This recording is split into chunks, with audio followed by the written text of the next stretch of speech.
Dr. Eric Kelly III and a host of phenomenal speakers from all around the globe for this 7-day virtual event that you don't want to miss. The mission of the Black Business Expo is to raise scholarship money from kids all the way from high school all the way from college. The Black Business Olympics is one of the largest Black business showcases in the world. It is an opportunity for businesses and companies to showcase their businesses globally. We are going to be giving away laptops up to $5,000 away to students. Again, I'm Olivia Appleberry, the founder of 2 Cents Finance and one of the speakers for the expo. I am so excited to see you there. For more info, go to www.blackbusinessexpousa.com or call 919-308-9090 and hope to see you there.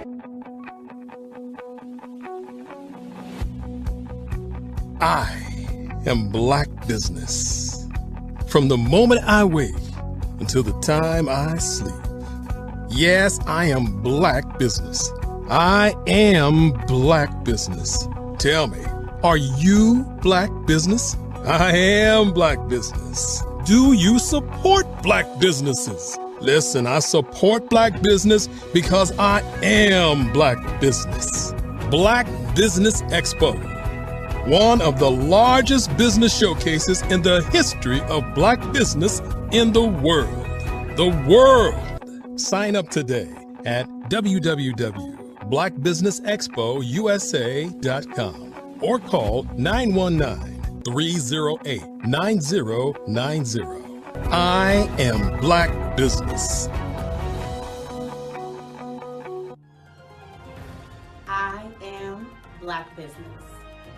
From the moment I wake until the time I sleep, I am Black Business. I am Black Business.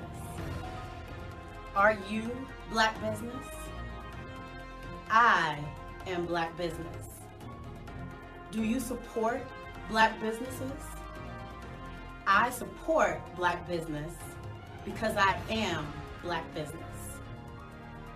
Black Business Expo, one of the largest business showcases in the history of Black America in North Carolina.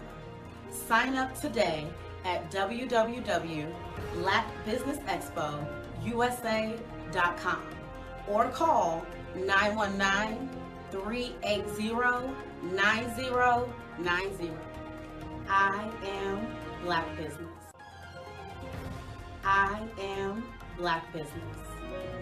From the moment I wake until the time I sleep, I am Black Business. I am Black Business. Are you Black Business? I am Black Business. Do you support Black businesses?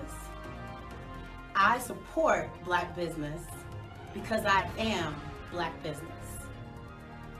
Black Business Expo, one of the largest business showcases in the history of Black America in North Carolina. Sign up today at www.blackbusinessexpousa.com or call 919-380-9090. I am Black Business. I am Black Business. From the moment I wake until the time I sleep, I am Black business. I am Black business. Are you Black business? I am Black business. Do you support Black businesses? I support Black business because I am Black business. Black Business Expo, one of the largest business showcases in the history of Black America in North Carolina. Sign up today at www.blackbusinessexpousa.com or call 919-380-9090. I am Black business. I am Black business.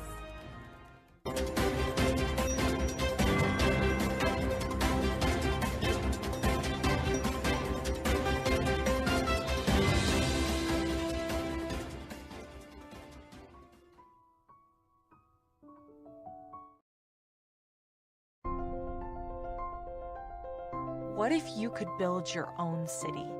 A place where every child can find nurturing people to help them achieve their full potential. A place where every adult can access job training support. Where health education is abundant.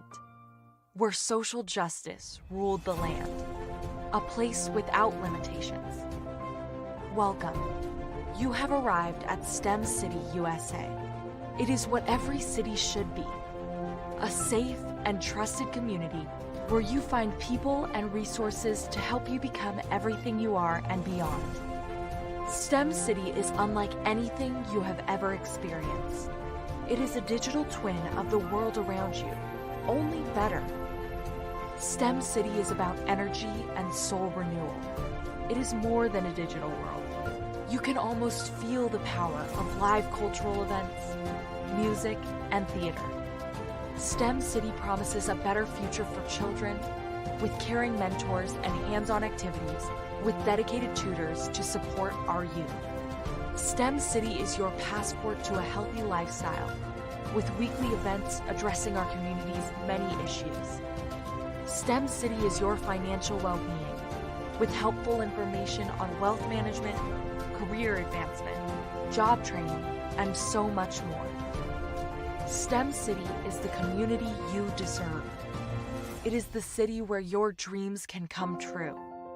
STEM City USA, a place in the sky that is accessible to all who reach for the stars.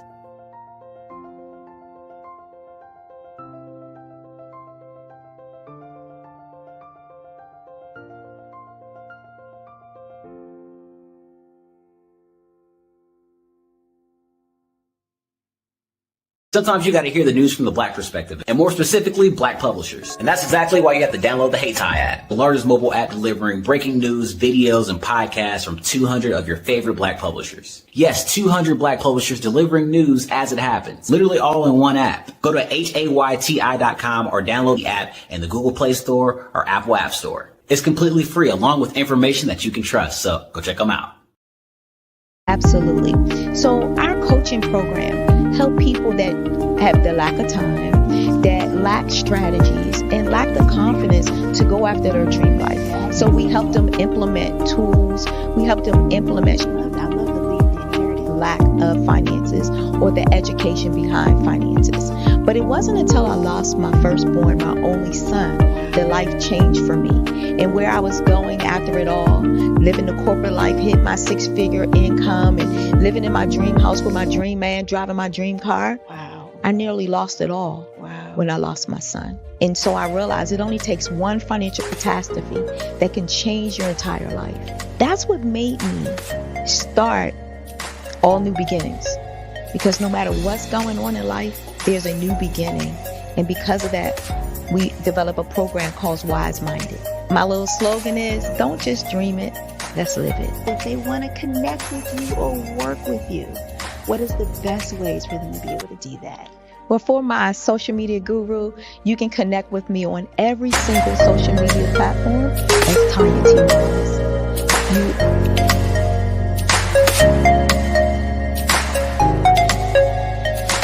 Artist to me is a creative expression of something from nothing. You know, it explodes onto the canvas, or it explodes on in my work. One of the things that I try to do more than anything is I try to just give the lines and the movements and emotions and expressions to what I do. Art really means to me a chance to express how I feel deep down inside. Most of my art begins as a thought that I might have, you know, whether it's sports, whether it's history, whether it's a woman or a man. It pretty much starts as an idea of thought before I get into the actual image of what I'm going to draw. I do a lot of historical pieces. I was a history minor in college, and I love to do history pieces.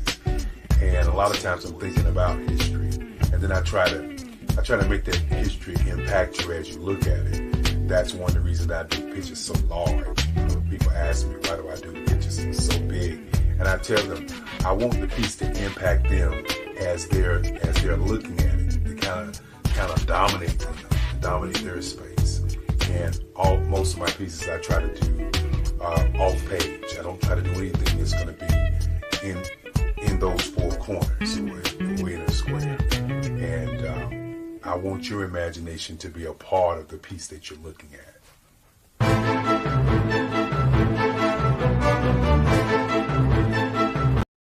I am from Washington, D.C., but I was raised in Durham, North Carolina. I came to Durham when I was about 5 or 6, and then I traveled back and forth to D.C. because it's where my people are from. One of the unique things about my family is my mother, she's also an artist. She does quilting, and she does a lot of artistic things. And then my son, he draws with both hands, his right hand and his left hand, like I do. So that's kind of a family trait. And then my other son, he's a videographer, and my daughter, she works, she's a regional vice president for Sunglass Lab. When you start out drawing and sketching, you want to continue to explore, you know, each avenue. I do pastels, I do pen and ink, I do painting, I do acrylics. I haven't done oils yet, but I try to do all facets of art. What I say to a lot of times to people is, you know, you can't put yourself in a box when you're an artist. You have to explore. And over the course of my life, I've tried to explore different mediums. I also do sculpture as well. I choose my subjects by the intensity that they have in their faces, or the intensity that somebody is moving, because I do more than portrait drawings. I also do I do abstract, and then I do figurative drawing also. What happened in this particular show is that I started out trying to come up with something that would be a little bit different than what everybody else is doing. So I was working on a Barack Obama show, and they wanted me to do some paintings of Barack. And so what I did was, because of the deadlines, I kind of did it kind of fast. And then I realized when I was doing it fast, I enjoyed it. And so then I started doing other pieces the same way, and I started to enjoy those pieces also. And so I came up with this particular style, and it's a style of lines and colors. And what's interesting is that when I was in college, I did a show called Lines, Colors, and I talked about the boldness of the blacks, the hotness of the whites, and this is how this has come about, you know, later on in my life. And the colors comes from a lot of the entertainers that I work with, where they wear different colors. They don't wear, you know, your plain reds or your whites. They wear different colors, and so that's also another piece of what's giving me the colors. The subtitle of this show is Faces That Speak Life. That's real critical. Faces that speak life. Each one of these pieces is a life source and a life energy that's being put on display for people that are looking at it. You know, I always say in terms of my art, it's not important that I draw them. It's important what you get out of what I draw. You know, I don't try to I don't try to just draw it because you like it. People wanted me to do prints. I didn't do prints. You know, people asked me to do different people, but the people that I choose are people that make a difference in the lives of people in the world. So the human landscape idea was, again, as I say, the lines represent your emotions, it represents your ideas, and it represents your journey as a human being. And that's why you get the different pieces and the different looks. And as you notice, I try not to do one look that looks alike another look. And that's what's the most important part of this show.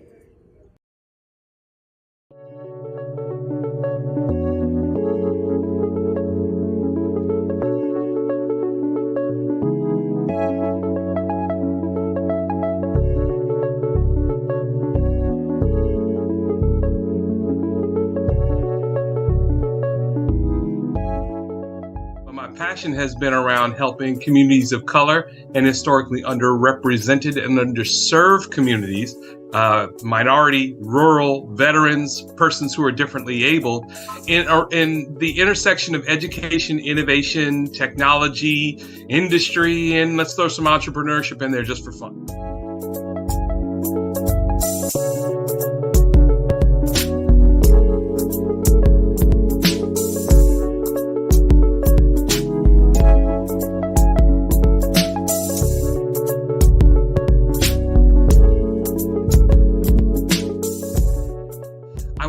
More around innovation, incubators, accelerators. I love the idea of going from innovation to commercialization.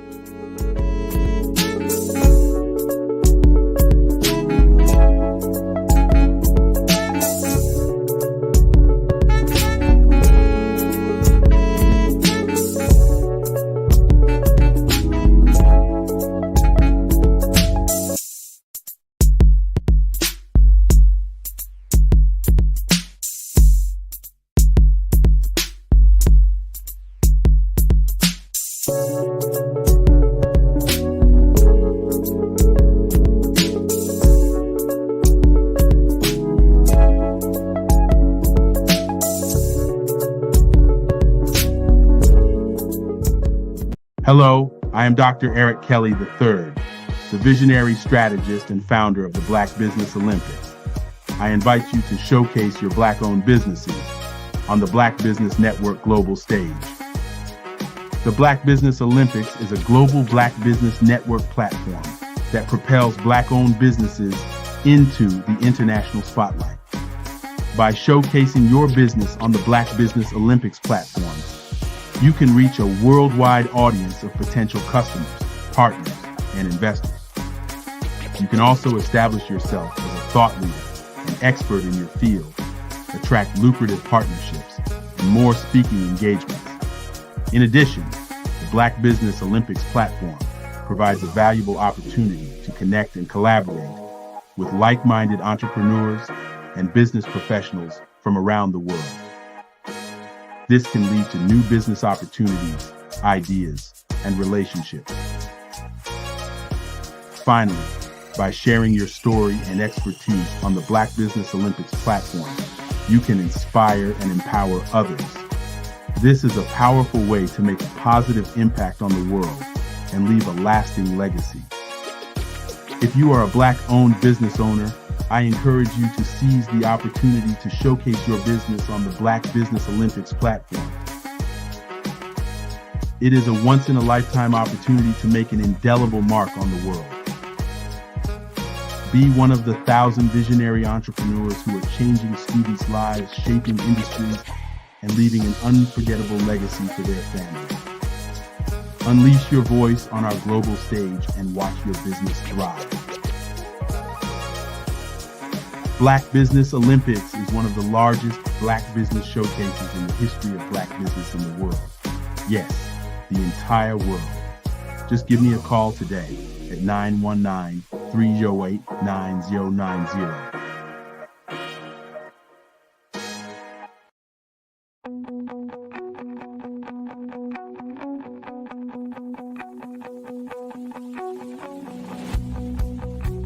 I am Black Business.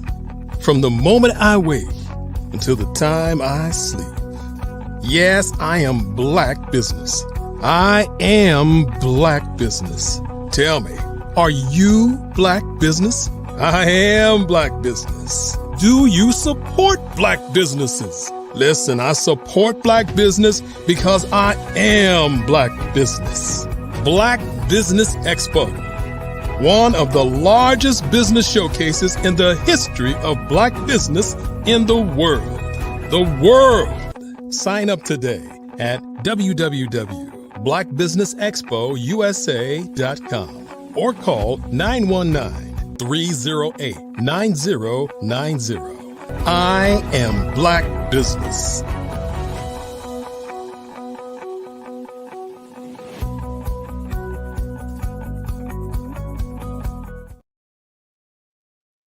Good morning, business owners, entrepreneurs, thought leaders, and corporations. Welcome to the Black Business Network. My name is Carrie Jackson, and I am your business moderator for this morning on the Black Business Network.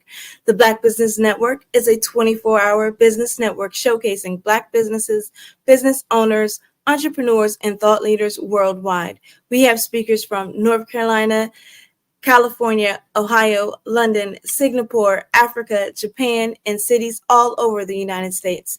The Black Business Network is a global community sharing its business knowledge to empower, inspire, and educate businesses about business.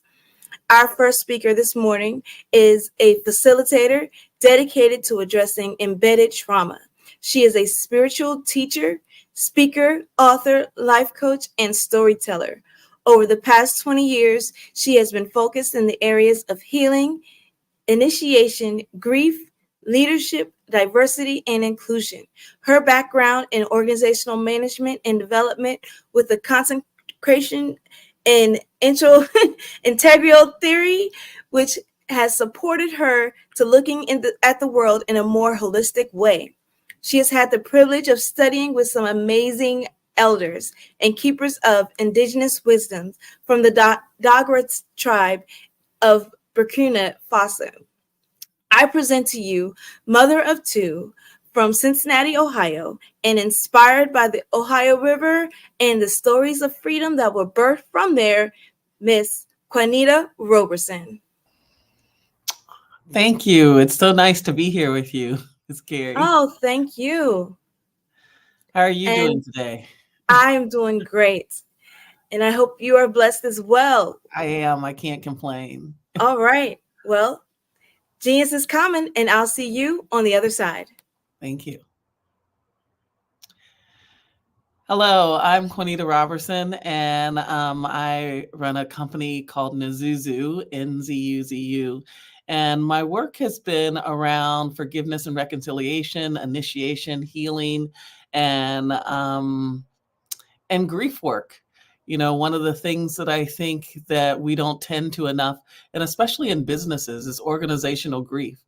There's grief that happens anytime that there is a loss or someone leaves, even when they leave an organization for good reasons. You know, someone might get a promotion, or they may, you know, go to another company or start a new family, and they leave the company, and we don't tend to deal with that loss. You know, when we're working with people, we're in relationship with them. And being in relationship means that we've cared about them. And so the way that shows up in businesses sometimes is you'll hear people say things like, well, when so-and-so was here, we didn't do it this way. That's a clue that we're holding on to what was there. When we're holding on to what's ready to be released, there's no room for the new that we've asked to come in. And so, you know, we have to make room and space. And I think we're in a culture that doesn't really know how to deal with grief. One of the things that I've said is that what better gift than a pandemic to give to a culture who has forgotten how to grieve? Because if we don't know how to grieve, we don't know how to live. You know, one of the things that I'm excited about is I'm working with a group of young adults, or actually not just young adults, but adults who are stepping into their own healing journey. And us stepping into our healing journey means everything. You know, we are such an adolescent adult culture. And the problem with that is when you don't have initiated adults, you can't have initiated elders. And if you don't have initiated elders, you can't initiate the youth. So then what we're creating is this vicious cycle of adolescent adults growing adolescent adults. And the problem with that is that we are creating a culture that wants all of the freedom and none of the responsibility. We have forgotten we have forgotten about our elders. We have forgotten what it means to have elders in a community. We're a community that is just getting older and not necessarily growing up. So one of the ways that I've stepped into dealing with this or, addressing this issue in my own business is I have a program called Fire and Water, and it's a adult leadership rites of passage cohort. And we have adults who come from all across the country. I actually have one Canadian alumni as well. And we have a cohort now that's going on with about 20 adults. And we get together in person 3 times in our 16 months. It's a 16-month journey because growth and transformation takes time. And so we come together 3 times, and it's basically the hero's journey. It's us taking on our own journey of growth and development in community because community matters. I was struck with the question of how do we do a culturally specific diverse initiation? So one of the ways that we've addressed that is that we have all the participants, once they come into the process, get access to their ancestral DNA. So they get to choose which lineage they want to dive deeper into and learn more about. Now, we can do that culturally specific, but side by side, we get to do it in a diverse culture because we each have these different backgrounds. And it's important to know that we've come from someplace, that we're part of something bigger than just ourselves, and that there are people who will come after us. I love Maya Angelou says her definition of humility was humility means knowing that someone else paved the way for you, and now it's your job to pave the way for someone else. And so in this process, the participants are going through their own healing journey because I believe that you can't give what you don't have. And so often we're asking people to give love and support and care and concern and compassion to others when they don't have it for themselves. And so it's the time to do our own personal work because it does matter. When we are doing our own work internally, then the external starts to reflect that as we go through our daily lives and as we're working and in our personal lives. Most of us spend most of our time at work. So that's where the issues show up or our conflicts show up because ultimately trauma wants to be healed. And as a culture, we have a lot of not just personal trauma, but ancestral trauma.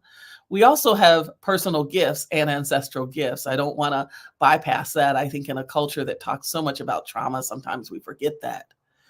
For a while, I was afraid of doing my own grief work, which is part of the healing journey, because I thought that grief required suffering. But what I've learned is that grief doesn't require suffering. The suffering isn't the grief. The suffering is the resistance to the grief itself. So if we're not in resistance, grief is just sad. Well, it can be sad, and I'll put it another way. There's a wonderful man who actually is of Mayan descent, Martin Partel, who talked about grief isn't sadness, grief is release. And he says, when you're grieving the thing that you've lost, we call it grief. But when you're grieving the thing that you got, we call it praise. Because to really know how to praise something, you need to know what would be lost if it was gone. And so for me, it's that release. And so often what we do is we block it in the grief because we're afraid to the sadness and grief because we're afraid of the suffering. But as we lean deeper into those emotions, we actually get more access to joy. That's why sometimes when you're really upset and you have the big ugly cry afterwards, joy rushes in. You find yourself laughing or giggling because you've made more room. So I get really excited when we're actually getting to the place of the grief. There's one ways that grief shows up that I don't think that we always recognize is unprocessed personal grief often shows up as anger. And unprocessed collective grief often shows up as rage. And as a community, oftentimes the rage will come through us, but it's not just our grief that we're holding the grief of the collective. And grief requires community. We need each other. As Black folks, we often know that we need each other, that we can't do any of this by ourselves. That's why I love this network, because we get to come together and be in community and support each other. And the same is true with grief. We need each other to grieve, because we're all afraid that we'll drown in it. But if we have people around us that we trust that wouldn't let us drown, then we can really go to the depths, to the bottom of our grief. And on the other side, when you go all the way through it, the other side is the gift of the wound of the experience. And that's what helps us to grow and expand and step into more and more of the truth of who we are. I think our most underutilized resource in this country, or maybe in the world, is us. That because we're not growing up, we're not getting connected to what is our individual unique genius here. I think we could solve all the issues on the planet by initiating all of the adults. I think that when I say initiation, sometimes people don't know what I mean by initiation. And when I talk about initiation, we have lots of different initiations in our culture. We have initiations when, I think a baby's born, that's a kind of initiation for a family. When people get married, that's a kind of initiation. I know as a teenager, getting my driver's license was a kind of an initiation. When you start your first business is a kind of initiation. But the initiation that I'm talking about is moving from the adolescence to the adult self. And I think what that initiation asks of us is that we move from being earth-centered and led in our decision-making to being spirit-centered and led in our decision-making. It's not that we ignore the earthly things, because those we're human and we do need to tend to those, but it's that we don't lead that way. We don't lead from fear, we lead from love. And, I believe that translates also to good business. I think that when we are listening to our hearts, when we're doing what's in alignment with our belief systems, when we're standing in integrity, that it gets reflected around us. The seeds that we sow do come up.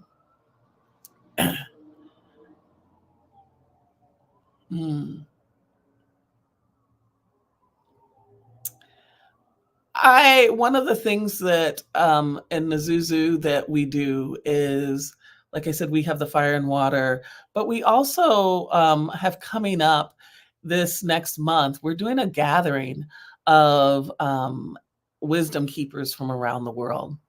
We're bringing wisdom keepers together because I'm sitting with this question of what changes when we're in a room together. And then we're together from a Wednesday to a Sunday. And then on Saturday, we're inviting in the community to learn from these wisdom keepers. This is happening in Ohio. So if you're around, please come join us. And there's power again in listening to what the wisdom keepers, what the elders in our communities have to say, to integrate kind of the pieces that we need to hear. I think it's important in the elders that we have and our teachers and guides to have more than one, because we live in a culture that is full of imitation instead of integration. And having more wisdom keepers or more elders can help you to integrate the wisdom that's for you and not just imitate somebody else. Because you can never be somebody else. Whenever you step into trying to be someone else, you will always fail, because you're never going to be as good, better them than they are. And so the job is then, how do we step more and more into the truth of who we are? Community's job is to remind us of the truth of who we are, to not tell us you're what you did, because you're so much more than that. And we can remind you, because we all forget in community. We all forget who we really are. We all forget what it is that we really have to bring and offer. And, part of what I tell my people in Fire and Water is the people who can help you the most is, who are your peers? Who are the people closest to you? And who are your elders? Who are the people in your life who will tell you the truth? You know, so often we get into positions and jobs and we're going. And sometimes because people want things from you, you're not exactly sure if they're always telling you the truth. But who are those people that you can go to, that you know, even when you don't like it, that they're going to tell you the truth and you can trust their viewpoint of what's happening? That's one of the ways that we go it together. I do a lot of community engagement work, and I think that part of it is, again, as we remember ourselves, we can see others. We recently trained in Minnesota 50 employees of the Department of Human Services in community engagement. And I just think this is really important because our kids are being affected in this way. And so when we really can boost our experience of not only just saying and asking people to do community engagement, but what does it mean to really learn and step into what it means to do that well, so that you don't forget your own self, so that when you show up in a way that's full of spirit, that they can show up to meet you there. There's a person, John Marshall Roberts, who writes, there's 3 ways to move something. He says that body to body is force, mind to mind is persuasion, and spirit to spirit is inspiration. It's to be in spirit. You know, so often what we try to do is we try to persuade people of our way of doing things, which persuasion is really pretty hard to do. But that spirit to spirit is the quickest way to move anything. So I often will tell people, if you can get yourself fully in the room, if you can show up, then what happens is, because we are connected, is it commands the other person to meet you there. It's that spirit to spirit, is to be inspired by someone else. And I look for that. I love the animation that comes up, especially when people are doing, you know, when they show up and they light up and they can contribute to their work and to their communities in ways that they wouldn't otherwise be able to, if they weren't in their own spirit, if they were, you know, someplace else and not present. And I don't mean someplace else physically, I mean someplace else.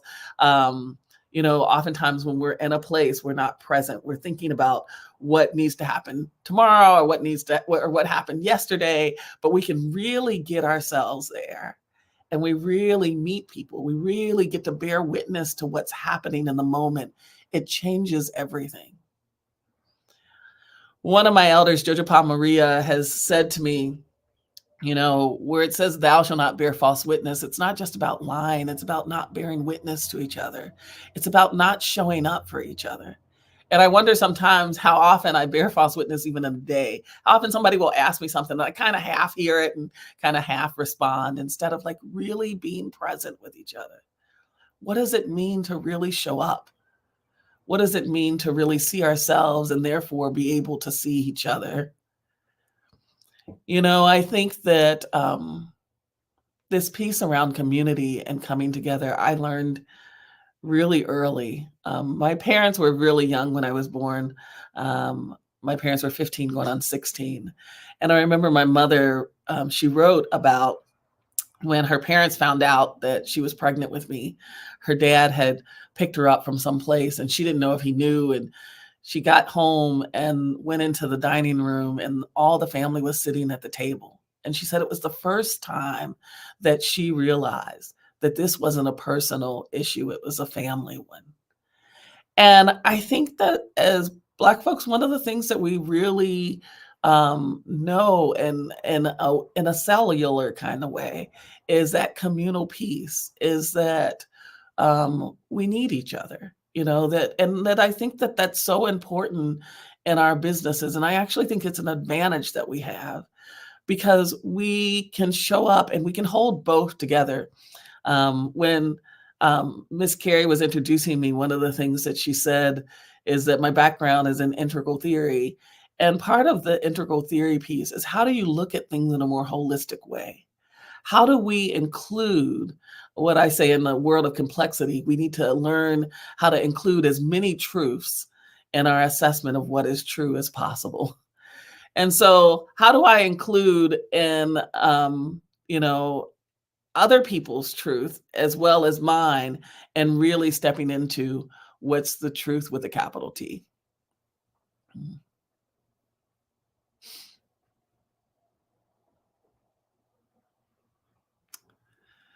So one of the things that I also have is I have a podcast where I'm interviewing elders in the world, and and the wisdom keepers, and it's called Fire and Water Podcast.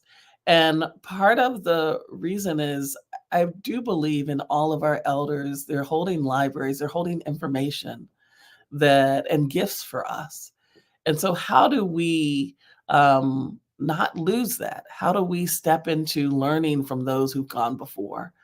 Not only so that we have our own support and guidance and kind of coaching, but so that there's information that doesn't get lost. I feel like so much has been lost in our communities, and we have an opportunity to reclaim and to restore some of that. And I see that happening now, which is really exciting to me. I had one of the women, African American woman who has been in Fire and Water, my leadership development, or my leadership rites of passage cohort. She came in to teach this next group herbalism because she's been studying this wisdom of herbs and plants, which come from our people, and it was so wonderful to see her in her work use this ancient wisdom and her unique genius to help support this next group grow into themselves. It's that, like the Sokofa bird, and looking back to come forward, right? To bring it forward, that we're able to do now, and that I see happening all over in different parts of our community. All right. That is great information, Ms. Roberson. I like the fact that you were saying that, grief is something that we have to do as a collective. Yes. A lot of times we do not recognize that. Can you share some ways and information on how we can get in contact with you? Yes, definitely. So the easiest way and quickest way is my website, and it's www.nzuzu, it's nzuzu.com. And you can get information about the coaching that I do, about the workshops that I offer, about the consulting work. I am blessed to be able to work with a lot of different businesses, including doctors and lawyers and activists and churches. And so, I always say I have a thing that holds things. I can help people really lean into each other and really tend to not only where we're going together, but how we're going together, which I think is more important, because if you deal with the how, you can go anywhere. Okay. Do you have any social media information? Yeah, so I am under Nzuzu and under Quanita Robertson. I'm on Facebook. You can find me there. I'm on Instagram under Nzuzu Circle, and I'm also on LinkedIn under Nzuzu and under Quanita. Okay, and your podcast? So the podcast is Fire and Water, like Quanita, and then we also have another podcast called Wisdom Work.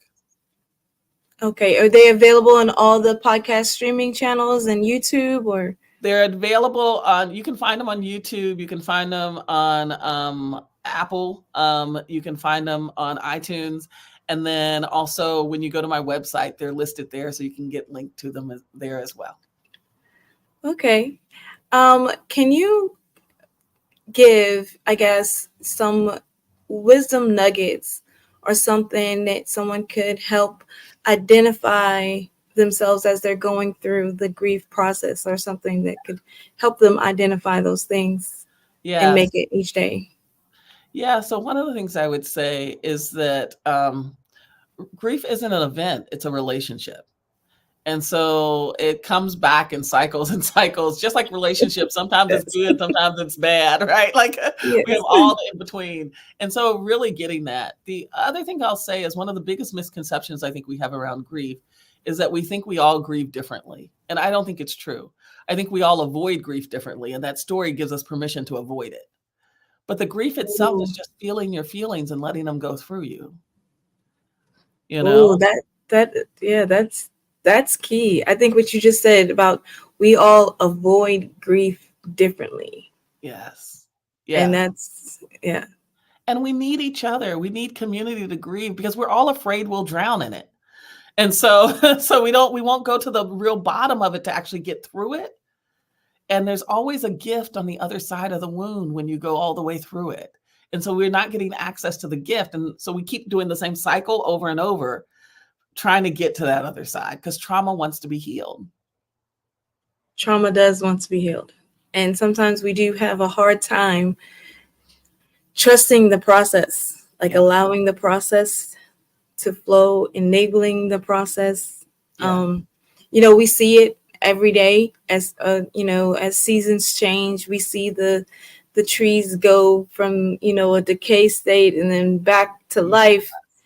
But sometimes if you were a new gardener or a new farmer, then you get nervous because you don't know if you're doing Yes. and I guess it's not the same thing with grief. Like if it's new to you, then it's like you don't know what it's supposed to look like. Like, is it supposed to look dead?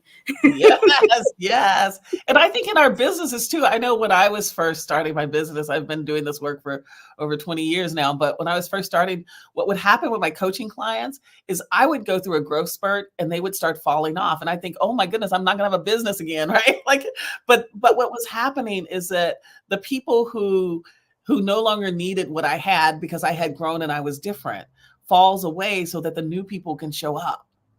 That's You know? correct. Yeah. That's all the pruning process. It's like you'll be Exactly. afraid to prune the tree, but if you don't prune the tree or a bush, then you Yeah. may not have flowers to bloom next spring. Exactly. Exactly. And it's almost like nature accepts it, but how we look at it as humans sometimes Yes. we overcome. Would you say that we overcomplicate that? Well, I think, yeah. I mean, I think that we don't realize we are nature. Like, Yes. we think that, right? We think it's different. And so this piece about how do we this whole idea of being human and divine at Yes. the same time isn't an easy gig. No, it's not. You know? I mean, it is at the simple form. It's just that I think we try to make things that are simple already Yes. more simpler. Yes. And I that's often say I look for deep, fun, and easy. I look for things that have deep heart and meaning. I look okay. for things that are fun. That doesn't mean it's not hard work, but that I'm enjoying who I'm doing it with and where we're going. And I look for ease, a flow. I think when we're in alignment, the external is easy, the internal is hard. Healing what we need to heal internally to release what needs to be released to go forward, that's usually the hard part. Yes, the relaxation on the inside. Yes. Telling yourself to let go. It's Yes. the giving up, surrendering control, so to Yes. speak, within Yes. yourself. Yes. Yeah. Okay. Can you tell us one more time about the event that you have coming up, like the Yes. dates, the name of it, when it will be available for the public, Yes. how someone can sign up? Yeah, so on my website, you can sign up. The website again is www.nazuzu.com. And the event for the Learning from the Wisdom Keepers is going to happen on June 22nd. It's in Peoples, Ohio at Hope Springs Institute. We also have coming up at the beginning of July, and this is under events and on the website as well, a online wisdom series around relationship to friendship. We do a wisdom series, different focuses each time. And this one is friendship. We've done it around forgiveness. We've done it around presence. And it's just, again, how do we come together with a group of people and deepen our own self-awareness in community? Oh, that is awesome. That is awesome. Well, thank you. Oh, Welcome. I think we already mentioned about the podcast, right? Yes, yes. That also you All can find on the website and on iTunes. And it's Wisdom Work, and it's also Fire and Water. And what's the difference between the two? So Wisdom Work is around people. I wanted to interview people who are integrating spirituality in their work life. Mm-hmm. And so often, because I think we only think of like clergy and people who we think are spiritual who are doing that, but how everyday people are using and, doing their life's purpose through their work. And so I just interview people on that to speak about their work and how that shows up for them. And then the fire and water is the elders. It's getting wisdom from the elders in the community. Oh, that refreshing and rushing wind. Yes. All right. Well, thank you very much, Ms. Juanita Robeson, for your time and all of those gems and jewels that you have shared with us this morning. Thank you. And yes, genius is common, and I'll see you on the other side. The Black Business Expo mission is to raise funds for high school seniors going to college or K-12 entrepreneurs. The expo is a fundraiser for students. You may go to www.blackbusinessexpousa.com to donate to the scholarship fund, or use the Cash App that is on the screen below, $BBXUSA. Our goal is to give laptops and up to $5,000 to 10 students. Students can register online at www.blackbusinessexpousa.com. Every dollar counts, so we want to remind you to donate to the scholarship fund. We want to thank our Black Business Expo USA sponsors for May 2024: NC100, Moody Capital Partners, Suede Soul, Lotus Richey Coaching and Training, Carolina, Virginia Minority Supplier Development Council, Step Management, The Hello LLC, Barbara H. Smith LLC, Margie McLean Foundation Incorporated, Genius is Common, Earth Essentials, 5-Star BDM Media, Melanation Global, Executive Women's Success Institute, The Quality Coaching Company, Superwoman Business Services, Creative Force Studios, Lee Entertainment, Artistic App Design, Black Business Expo USA. Genius is Common, and I'll see you on the other side.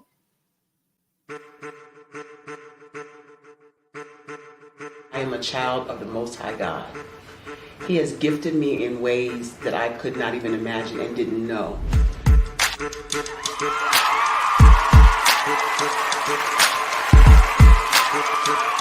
There was a time when I didn't know who I was. I listened to other people tell me who I should be, what I should do. I listened to people telling me that I should be a boutique owner, that I should be a construction manager, that I should be a laborer. Have you ever felt like you should do something else, be something else, go somewhere else, be wherever you wanted to be, and you felt like you were in a box? Anybody in the room? And you couldn't get out? Anybody in the room? And you kept trying to go and go and you couldn't get out? Anybody in the room? But let me tell you, you need to rock the box. Rock the box.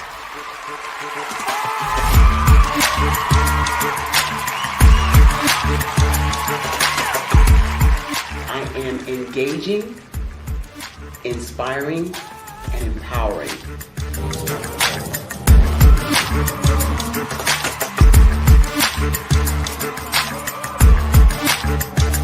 I would give you everything I know. Just by touching you, if I could, by osmosis, give you every single thing I've learned, I've gone through, I know I would. We know that's not possible, but as it is possible, I love to share information with people. Some of you out there, people have told you that you can't be, you can't have, you can't do. But I will tell you, like Kinston said, you can, you must, and you will. If it's to be, it's going to be me. You got to say it. If it's to be, it's going to be. If it's to be, it's going to be. If it's to be, it's going to be.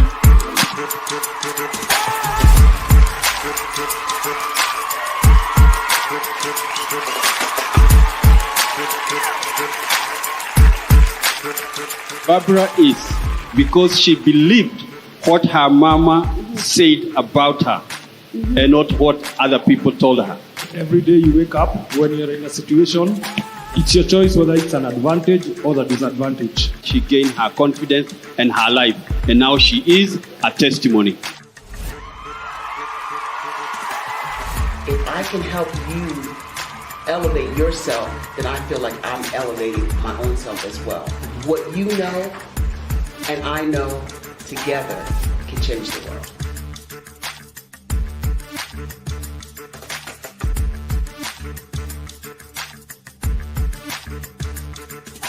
Over the past few years, we've seen the growth of existing and new initiatives focused on financial inclusion, building global networks, and reducing the wealth gap in response to the idea there's not enough seats at the table.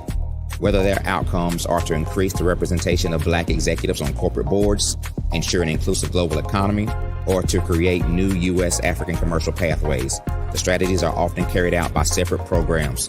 The question is, should they be? With the continent of Africa being home to more than half of the world's fastest growing economies, the youngest workforce, over 400 companies generating more than $1 billion annually, 700 generating more than $500 million annually that are poised for growth, and being the destination of nearly $5 billion in venture capital in 2021.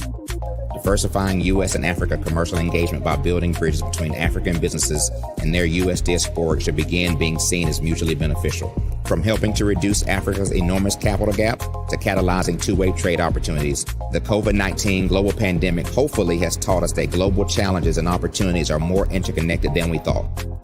During the pandemic, African companies like Unicorn Flutterwave, insurance provider Reliance Health, ride-hailing app Yasir, and 54Gene, the continent's first bank of DNA on people of African descent, proved that when African companies have access to networks, capital, and information, they grow big, grow fast, and create solutions that are valuable to the world. This is why Be Direct was created. We are the first U.S.-based but African-centric board preparedness and board search company designed to connect U.S. Black talent and corporations to African businesses. Unique and fundamental to Be Direct's success is our process of helping board candidates adapt their experience and networks to an African context before they're connected to high-growth companies that are looking to locally and globally scale. From our focus groups with African business execs and government leaders, we don't ignore the sentiment that business is easy, but people are hard. Having a pool of board candidates with hard-to-access networks and extensive experience across the business life cycle, including successfully raising capital, is table stakes for an initiative like this.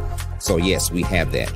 But corporate or entrepreneurial success in the U.S. does not guarantee success in Africa.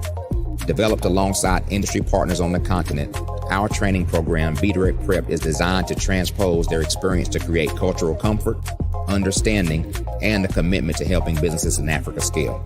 Our board governance sessions are African continental and country specific, integrated with cultural awareness and dexterity training, masterclasses led by African industry execs, and mentoring coaching from African continental-based facilitators. But even more unique to Be Direct Prep, we cap off our training program with an immersion trip to help candidates that have not been to Africa before see and feel Africa's complexity and opportunity from African soil. We all know traditional network-based board placement has historically left a lot of us out of ever really being in the paid board pipeline. Our strategy supports the work of many great organizations that are successfully filling seats at U.S. board tables by creating more tables for those that are still left on the sideline. It's time to start seeing the role and value of U.S. Black talent and businesses on the continent of Africa differently. Old perceptions and habits limit economic inclusion. Let's transition Black talent and the African businesses they will support from the periphery of the global economy to its core. Living in a global lockdown, we all know now how fast local and global economies can change, and see the value of having businesses that hire, strengthen local value chains, and even grow globally. Status quo in any form holds back progress. We must democratize U.S.-Africa commercial engagement by socially and economically connecting cultures that have long been disconnected. It's time for Africa's U.S. diaspora to redefine their global value by helping African businesses scale continentally and globally.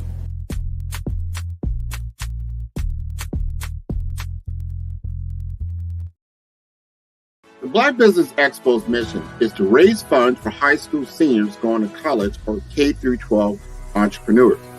This expo is a fundraiser for students. Please, you may go to www.blackbusinessexpousa.com to donate to the scholarship fund or use the Cash App at $BBXUSA. Our goal is to give laptops and up to $5,000 to 10 students. Students can register online at www.blackbusinessexpousa.com. Every dollar counts. Please donate to the Black Business Expo USA Scholarship Fund.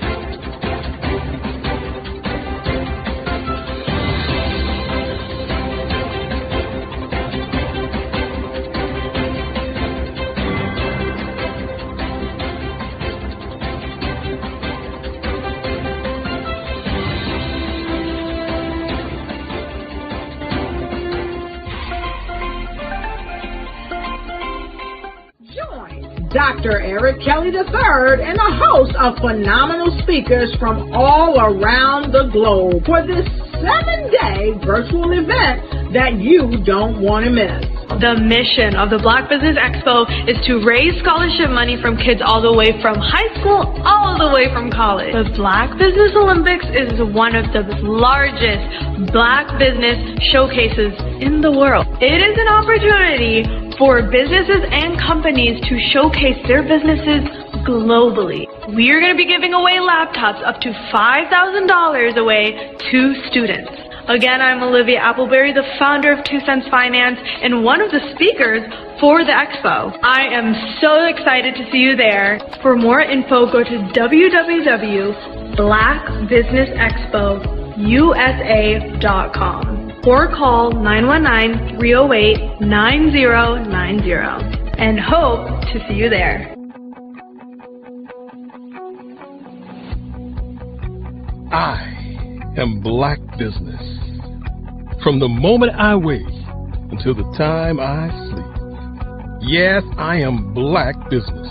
I am Black Business. Tell me, are you Black Business? I am Black Business. Do you support Black businesses? Listen, I support Black business because I am Black Business. Black Business Expo, one of the largest business showcases in the history of Black business in the world. The world! Sign up today at www.blackbusinessexpousa.com or call 919-308-9090. I am Black Business. I am Black Business. From the moment I wake until the time I sleep, I am Black Business. I am Black Business. Are you Black Business? I am Black Business.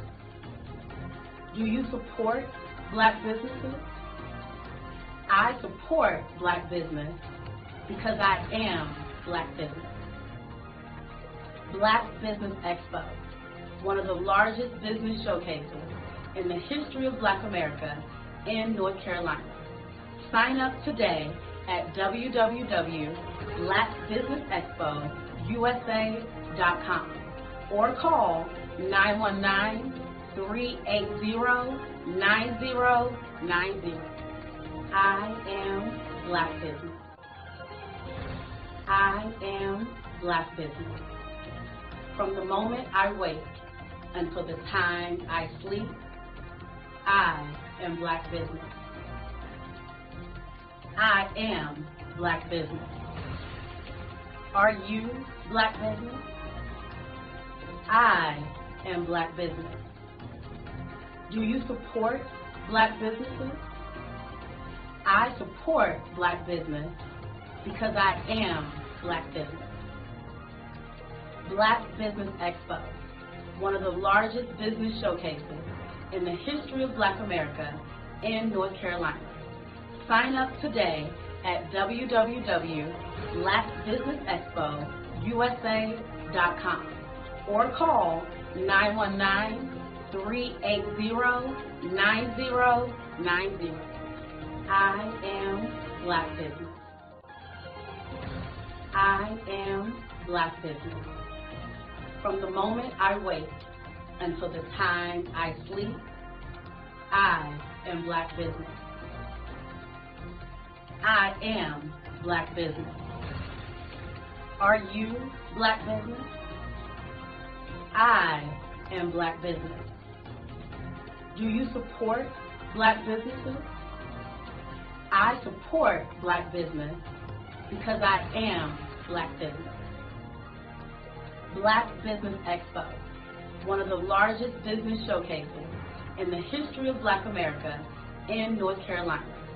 Sign up today at www.blackbusinessexpousa.com or call 919-380-9090. Join Dr. Eric Kelly III and a host of phenomenal speakers from all around the globe for this 7-day virtual event that you don't want to miss.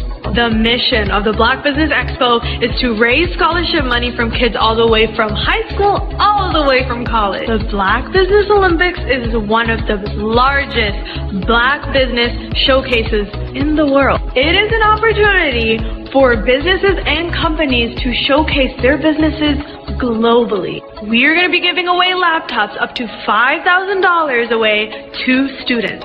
Again, I'm Olivia Appleberry, the founder of 2 Cents Finance and one of the speakers for the expo. I am so excited to see you there. For more info, go to www.blackbusinessexpousa.com or call 919-308-9090 and hope to see you there.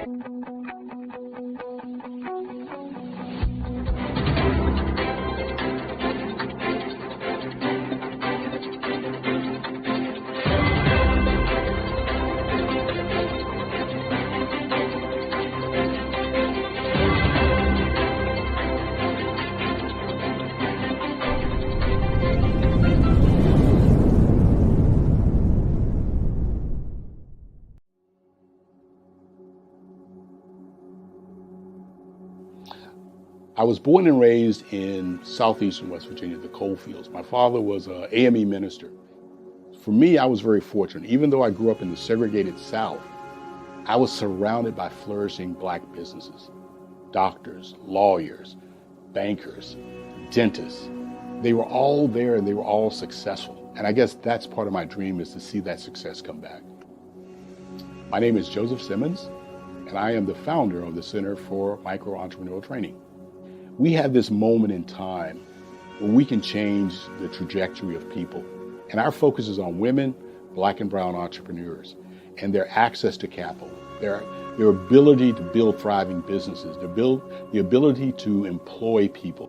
There's a study that showed that in those 3 communities, especially Black and brown communities, $1 stays in those communities for 30 minutes. In white community, $1 stays in their communities for 8 hours. So think about it. For you in a Black or brown community to get gas, to get food, to go to a restaurant, you've got to leave your community, take those dollars out of that community and take it to another community that's already being well served. So if we can reverse that, if we can go from 30 minutes to an hour to 2 hours, that's progress. That's what we need to do. I was with SCORE. And then in May of 2020, of course, the events happened in regards to the murder of George Floyd. The other thing that I was experiencing was the denials of federal funds for small businesses. And it revolved around one thing. These businesses were not being prepared for grants and for government programs. And I came up with the idea for the Center for Micro-Entrepreneurial based off those 2 things. Morgan Stanley had a report out in 2020, first quarter, and it talked about there were 3 groups that were massively devastated by COVID-19 on their business. That was 1, women, number 2, Black, and number 3, brown entrepreneurs. The research showed that they had less cash on hand, They had less opportunity to go into a bank and get money, and they were very dependent on family and friends to keep their business up and running. If we can focus on those three groups, then we can have a dramatic impact on our communities. Really, the focus is on three areas. And those three areas are: one, the people; number two, the courses; and number three, a support network. Here at CMAT, we will provide you with the fundamentals for generational success. And you will be creating a vibrant community by attending our 5-day immersive training course.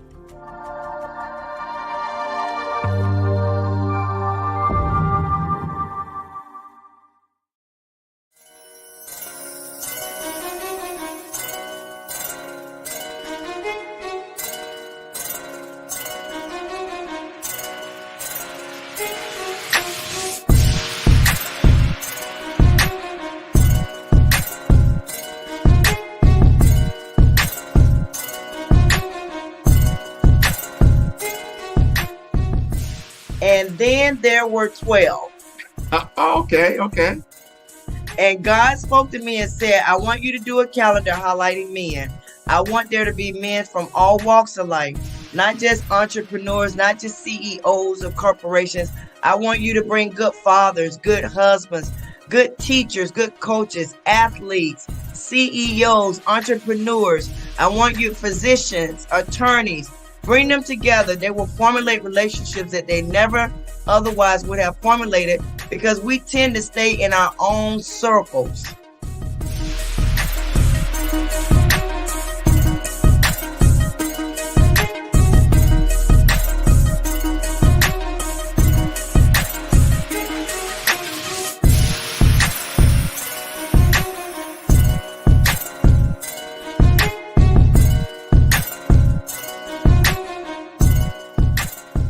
So I know what the vision is. I know my instructions. And that's why every year I stretch myself even further.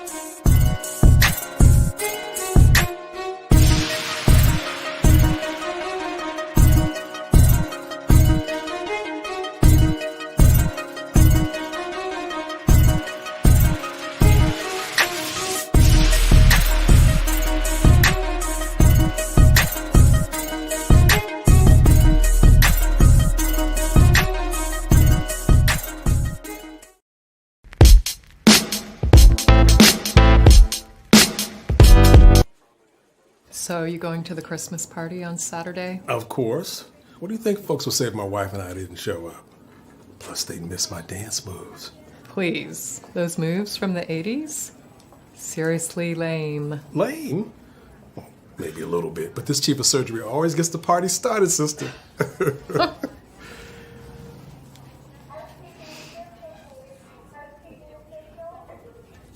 What's going on with your hand? Nothing. Just tired. Stress. Jen, we've known each other a long time now. And we've always been honest with each other. What's going on? Come on, Mark. I'm fine. That hand says otherwise. It's nothing. Look, this does not interfere with my ability to do my work. Jan, until you get a complete workup, you know I can't let you back in the operating room. Mr. Menchef, did anyone else have access to your badge last night? Say around midnight. Because the computers here at your lab show that somebody was here. And although your cameras don't show it, somebody was in your building. The chip is his property. Belongs to him. No, he belongs to no one. Simon, do you belong to him? No, he has a right. He has no rights. It belongs to him. Chain him up.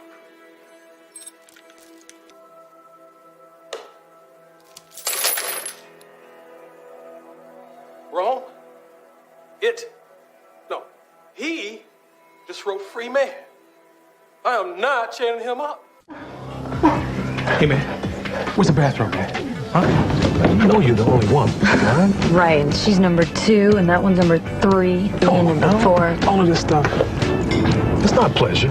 This is business. It's not. Relax. Enjoy yourself, all right? You know where they are. I know you know. You're just lucky I'm a nice guy. This house is for sale. You go in and act like you want to buy the place. Look around. Find everywhere you want to go. That way you'll know the floor plan. Aren't you worried that they might call the cops afterward? No. Because when he gets back, we gonna kill him and his wife. Locked us up. Somebody forgot to throw away the key.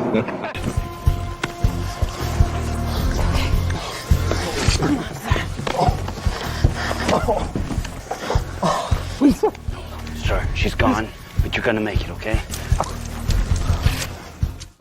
My heart is aching, but I'm a fool to let it go on breaking. No way. Hey, look, guys, it's spaghetti. Hello, how are you? I don't believe this. Hey, could you do me a big favor and spook my kids for me? I'm with my friends, so... Could you do me a favor? All right. Come on, please. Spaghetti, thank you. Come on, for the camera, just one more time, please. I'll give you one standing up. Yeah. Framed it. Shouldn't be shooting this. Yeah. Spaghetti! Yeah. Spaghetti! That's it. That's Spaghetti! Boogie! Yeah. Spaghetti! Yeah. Spaghetti! That's it. Yeah, Make it our day. Spaghetti, yes. Hey, I'll give you three more. One more quick favor. Yeah. Could you take a picture with them? My kids? Yeah. Huh? Come on. Let's do it. Yeah. Right here. Got you all in frame here. Do you mind if you moved out of the picture a little bit? You're kind of in the way. Yeah, I'll try. All right, listen, I appreciate it. Thanks. Oh, smooth.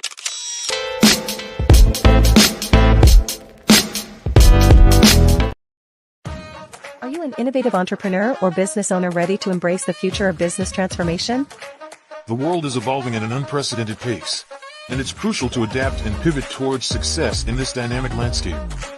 At the Hello LLC, we are dedicated to guiding you through this transformative journey, offering a comprehensive suite of services that extend beyond the metaverse and 3D immersive experiences. Our mission is to empower businesses and brands by assisting them in building, branding, systemizing, and automating their operations. We specialize in steering businesses from a two-dimensional existence to a thriving three-dimensional presence, where opportunities abound. We help businesses harness the power of technology to work smarter, not harder, enabling them to operate efficiently and stay ahead of the curve. Our diverse range of services includes: Our Biz in a Box is a complete business solution package designed to jumpstart your entrepreneurial journey. From strategic planning to digital infrastructure, we've got you covered. Your one app, one tap solution. Our Motion Work AI videos transform your brand storytelling with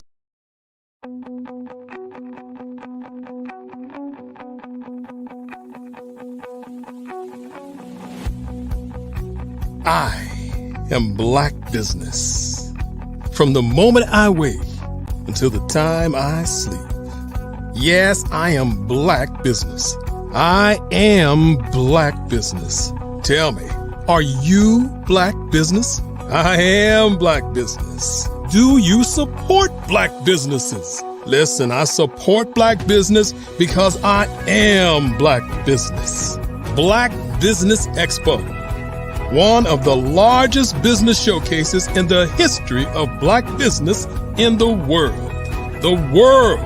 Sign up today at www.blackbusinessexpousa.com or call 919-308-9090. I am Black Business.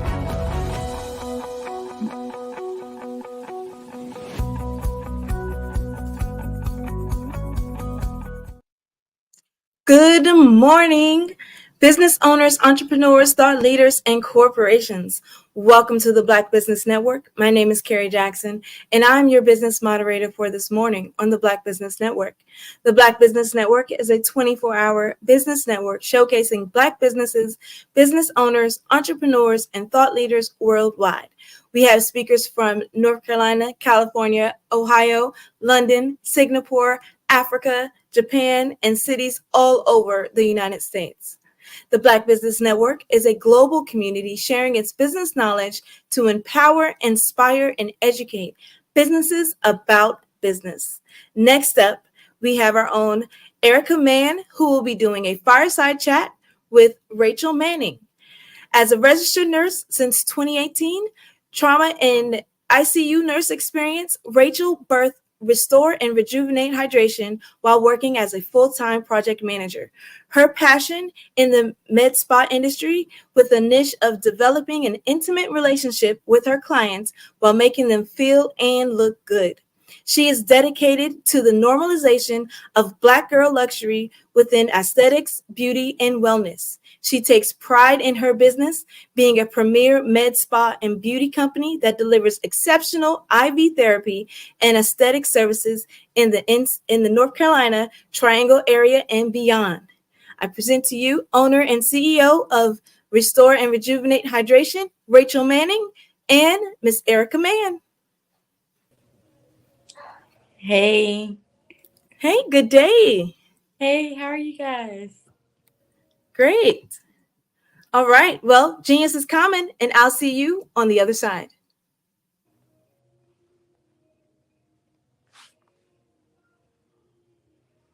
I can't hear you. Rachel Manning, it is such an honor. Thank you so much. And so I am excited about speaking with you today. Such amazing accomplishments at such a young age. I will call you young because I feel like we're young, right? And such an inspirational story behind who you are, how you got started as a Black woman promoting Black girl luxury and magic. And so tell us a little bit more about your company and your background. So I'm Rachel. My background is I'm a registered nurse. I did ICU nursing, fresh out of nursing school, and a little bit of trauma here and there. And then, of course, the wonderful COVID hit, and I had to transition. So I transitioned to a pharmaceutical company where I now do project management. I developed, I had got into Botox and I got into like Black girl luxury aesthetics. And when I started experiencing it myself, I got into the field and I'm like, there's not a lot of people that look at us that are providing service. So I started figuring out how to train for it, the people to network with, who I needed to meet, talk to, just to kind of learn the business setup in this industry. And so I just took that leap. I started as a mobile business doing IV hydration. And then I just kind of let that work me up to where I can have the brick and mortar and have a full out med spa. So this is where we are now. I love it. From being mobile to having a brick and mortar, it's such an amazing accomplishment. That is not easy with the overhead cost that it takes to actually have a brick and mortar. So let's talk about what Black girl luxury is. Honestly, this is my first time hearing about it outside of what I know about your business. So explain to the audience what that is.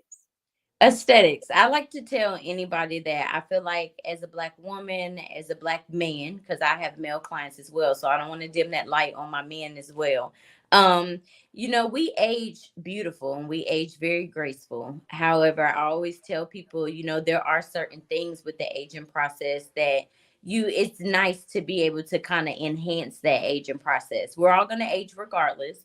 But I got into the industry because I love beauty and I just love really putting it out there for Black women and Black men that we as well can do these luxury aesthetic services, and it's okay. It's nothing wrong.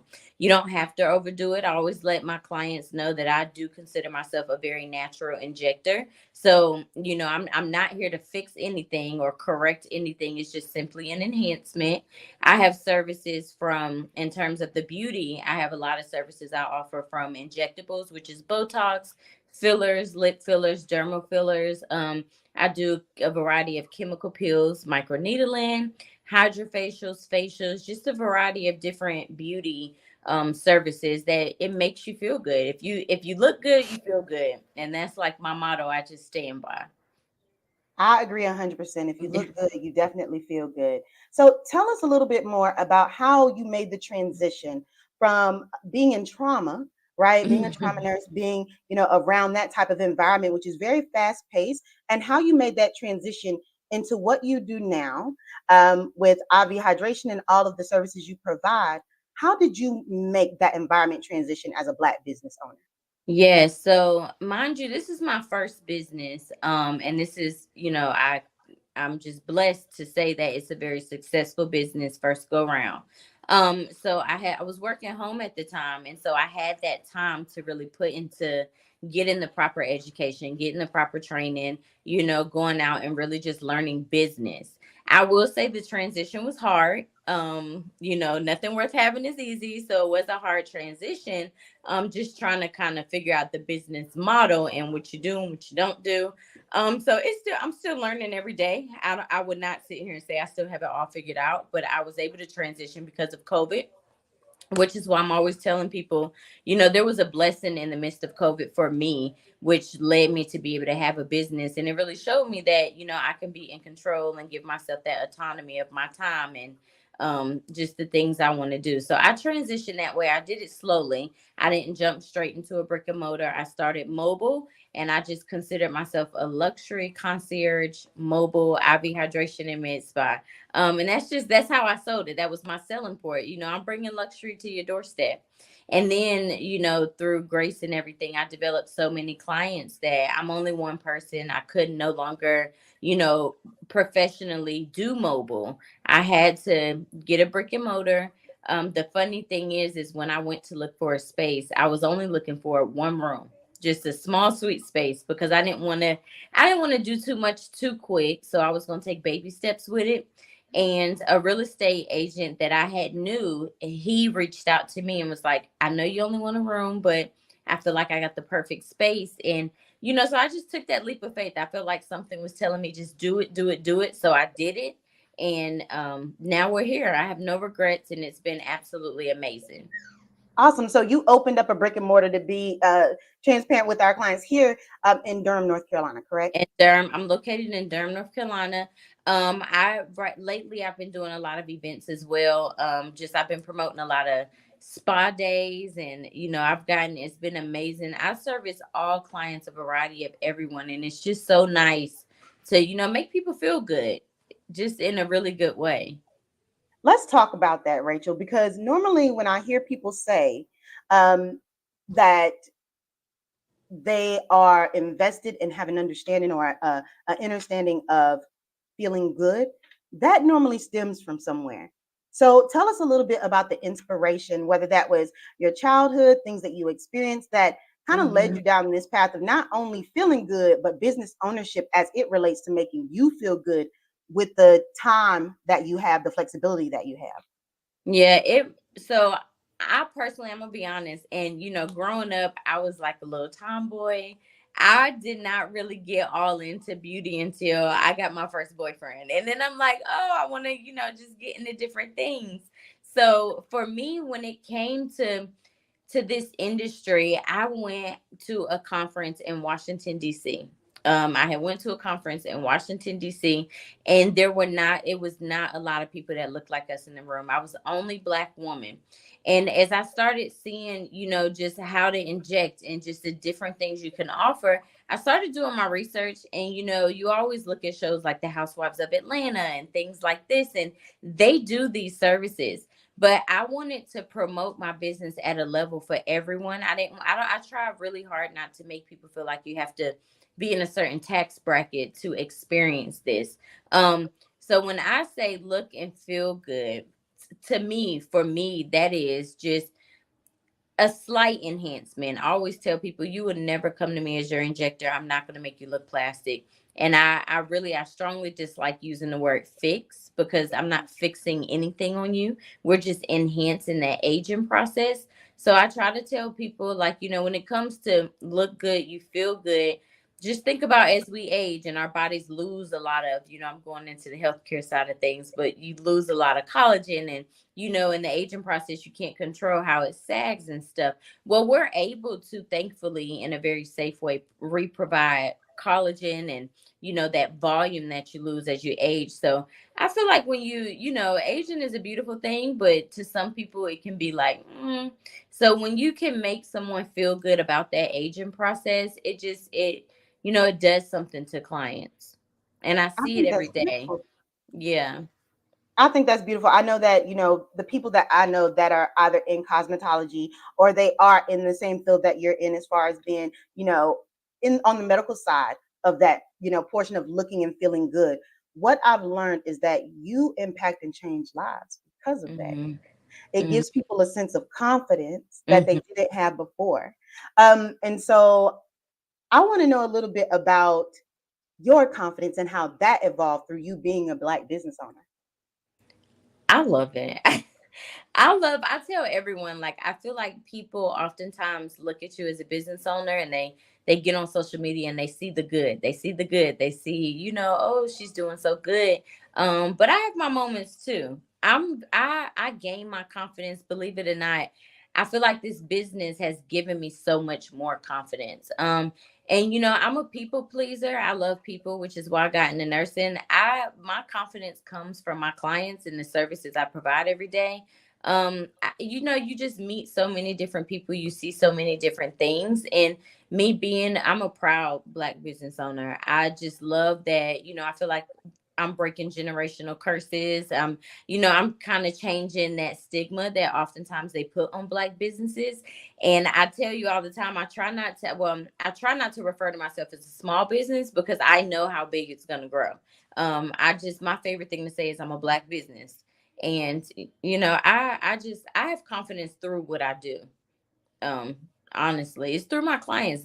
My clients, they would never understand how they also make me feel. So When you take a look at day one, when you opened your business, when the mobile one before the brick and mortar, kind of explain to our audience where your confidence was then versus where it is today. yes. When I started mobile, I'm gonna be honest, the only thing I felt I knew how to do was be a nurse. I had consent forms on a piece of paper. Mind you, we are in a very tech savvy generation now. So I was still doing things very old fashioned. I was very not confident, but I could not let the client know that. So, I always went in smiling, like portraying that confidence. But day one, I was literally just a young woman trying to figure it out. And then where I am now, I'm still trying to figure it out because I'm in an industry where you won't know it all, and things shift and they change. But now I'm very confident in knowing that as long as I put in that work and I get out and do what I need to do on my end, it's all gonna fall together. So I really like that question because day one I just wanted to be a Black successful business owner. I did not know a lot. And I look back, one of my friends who is also in this industry, we look back and we talk about it all the time. Like day one being mobile, I may have had one client a week, and I was still posting, I was still going live on social media, I was still email marketing. I was still just treating it as if, I tell everybody when you get in the business, you have to put yourself out there like you are booked and busy. So I was still making it like I was booked and busy, booked and busy. I remember getting discouraged at one time because I went a 3-week period, no clients.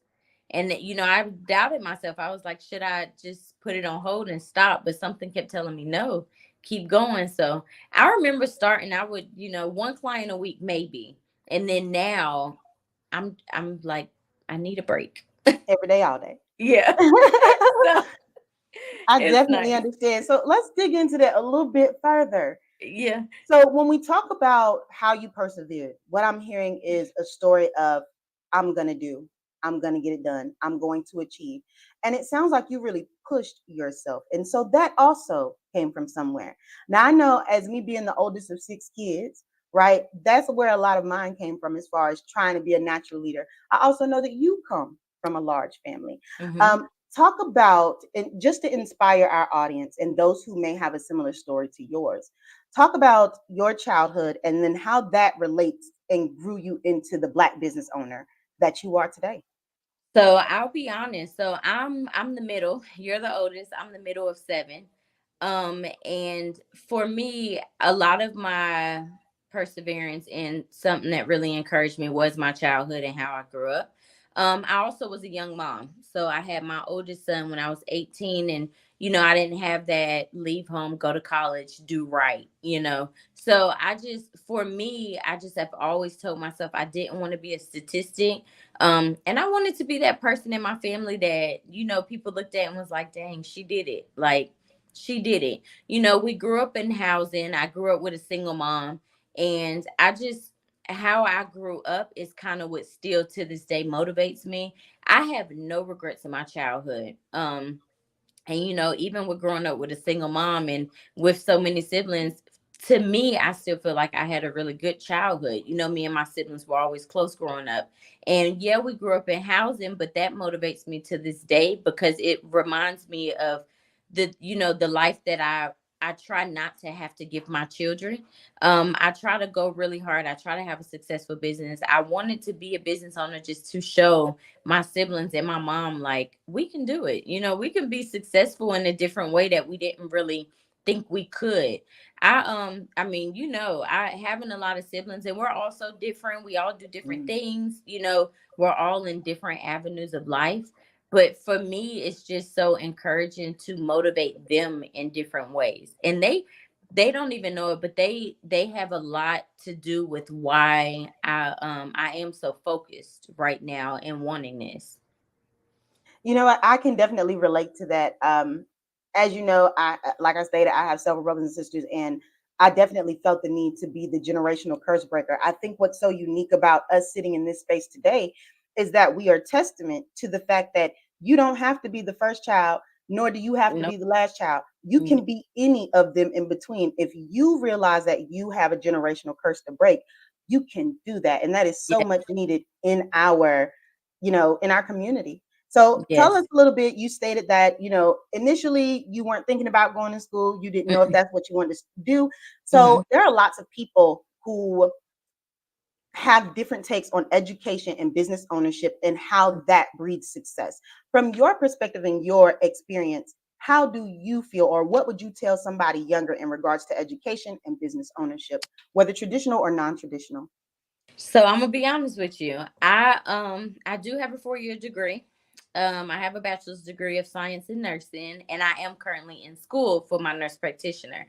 Um, my advice, even I have 3 sons of my own, and I always give them the advice. I feel like if I had the knowledge I have now in entrepreneurship 10 years ago, I would be I tell people I have no regrets, but I just, in my mind, I know the places that I would probably be today. So my advice for anyone, I feel like I don't, if you want to be a nurse, that requires a certain degree, go be a nurse, by any means. I would encourage you to go do that. However, you don't have to have that 4-year degree to be successful. I have along this journey, I've met so many entrepreneurs that have trades. They went to trade school and they have trades and they are beyond successful. I know a lot of real estate agents that, they've been in real estate. Now they're in investments. And so for me, I'm not going to say you need a 4-year degree to be successful. Just know what you want. Don't procrastinate, because procrastination is like our worst enemy. And just go for it. When I first graduated high school, I did not know what I wanted to be. I thought I wanted to do accounting. So I went to a community college for accounting. And then I was a CNA, and I was sitting with the older woman. I'll never forget her. But I was sitting with her and she told me that you do so well with people and making them laugh and nurturing and helping them. And I just thought about it, my younger siblings underneath me, I helped raise them. And all I've done all my life was nurture in some way.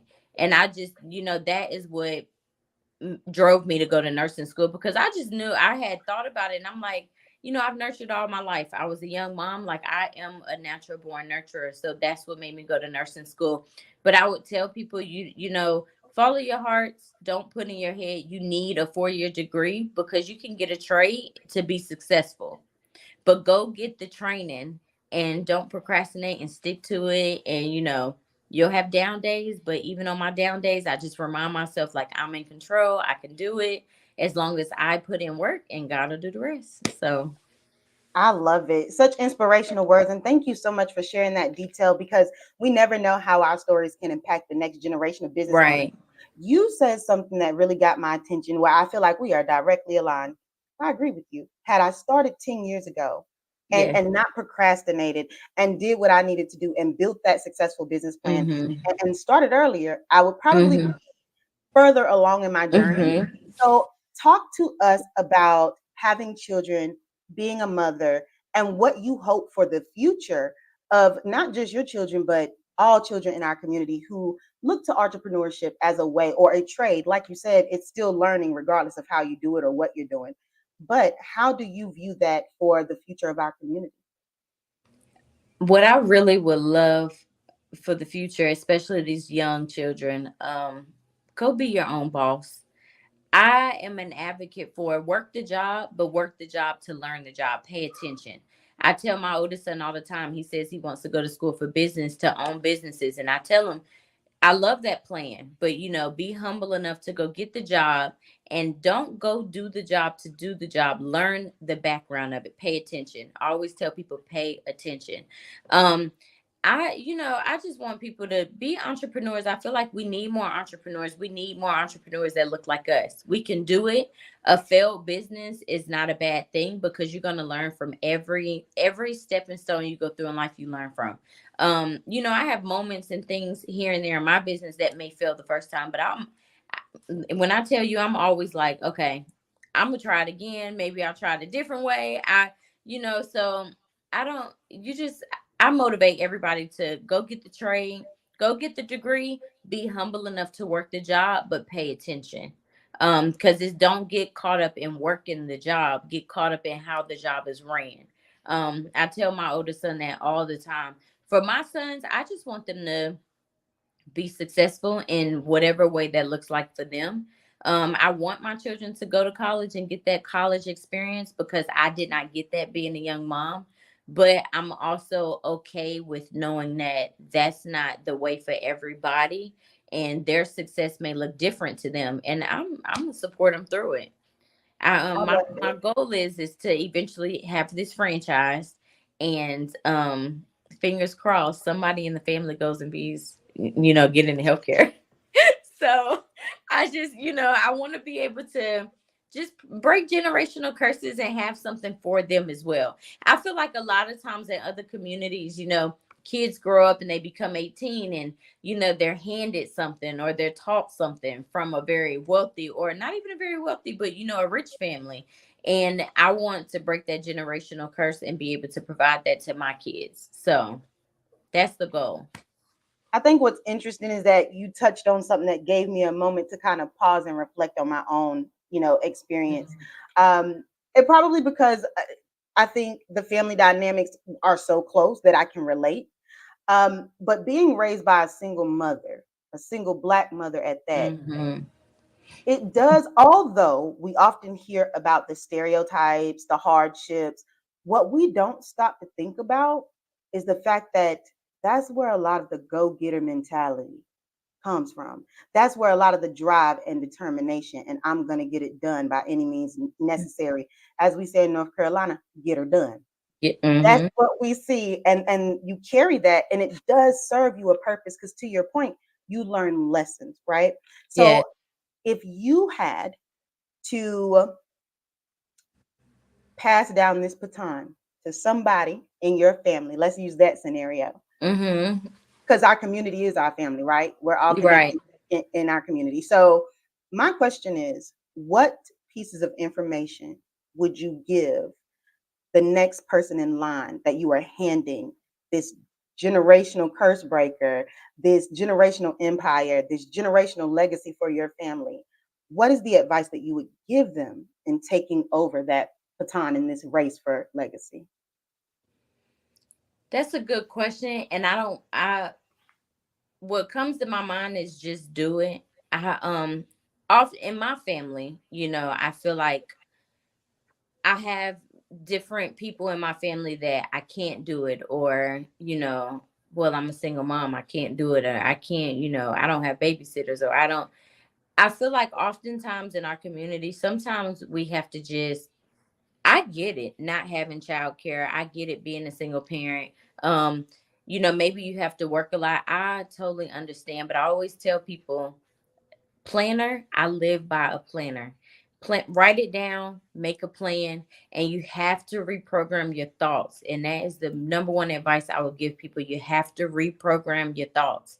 You have to put in your head that it's not you can't do it, you have to do it. I feel like a lot of times when when you put in your head, I have to do it. I don't care if you're working 60 hours a week and you have to carry that baby to the library with you. You have programmed in your mind, I have to do it. So I always tell people, something was taught to me and I teach it to other people that even work here.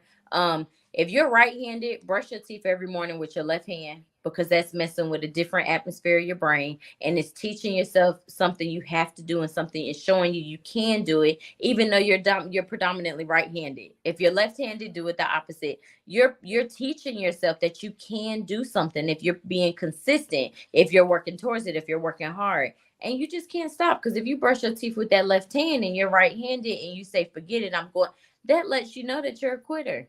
Don't quit. Keep doing it. So I'm always, I just, my advice to them is, and this is my advice for my family, anyone else out there, just program in your head you have to do it so that you can stop telling yourself, well, I'm a single parent, I work, I'm tired, when I get home I just want to sleep. That's okay. You might need to just make that sacrifice. I think people need to remember, to reach the success you want is going to require sacrifices, and you got to make those sacrifices to get it.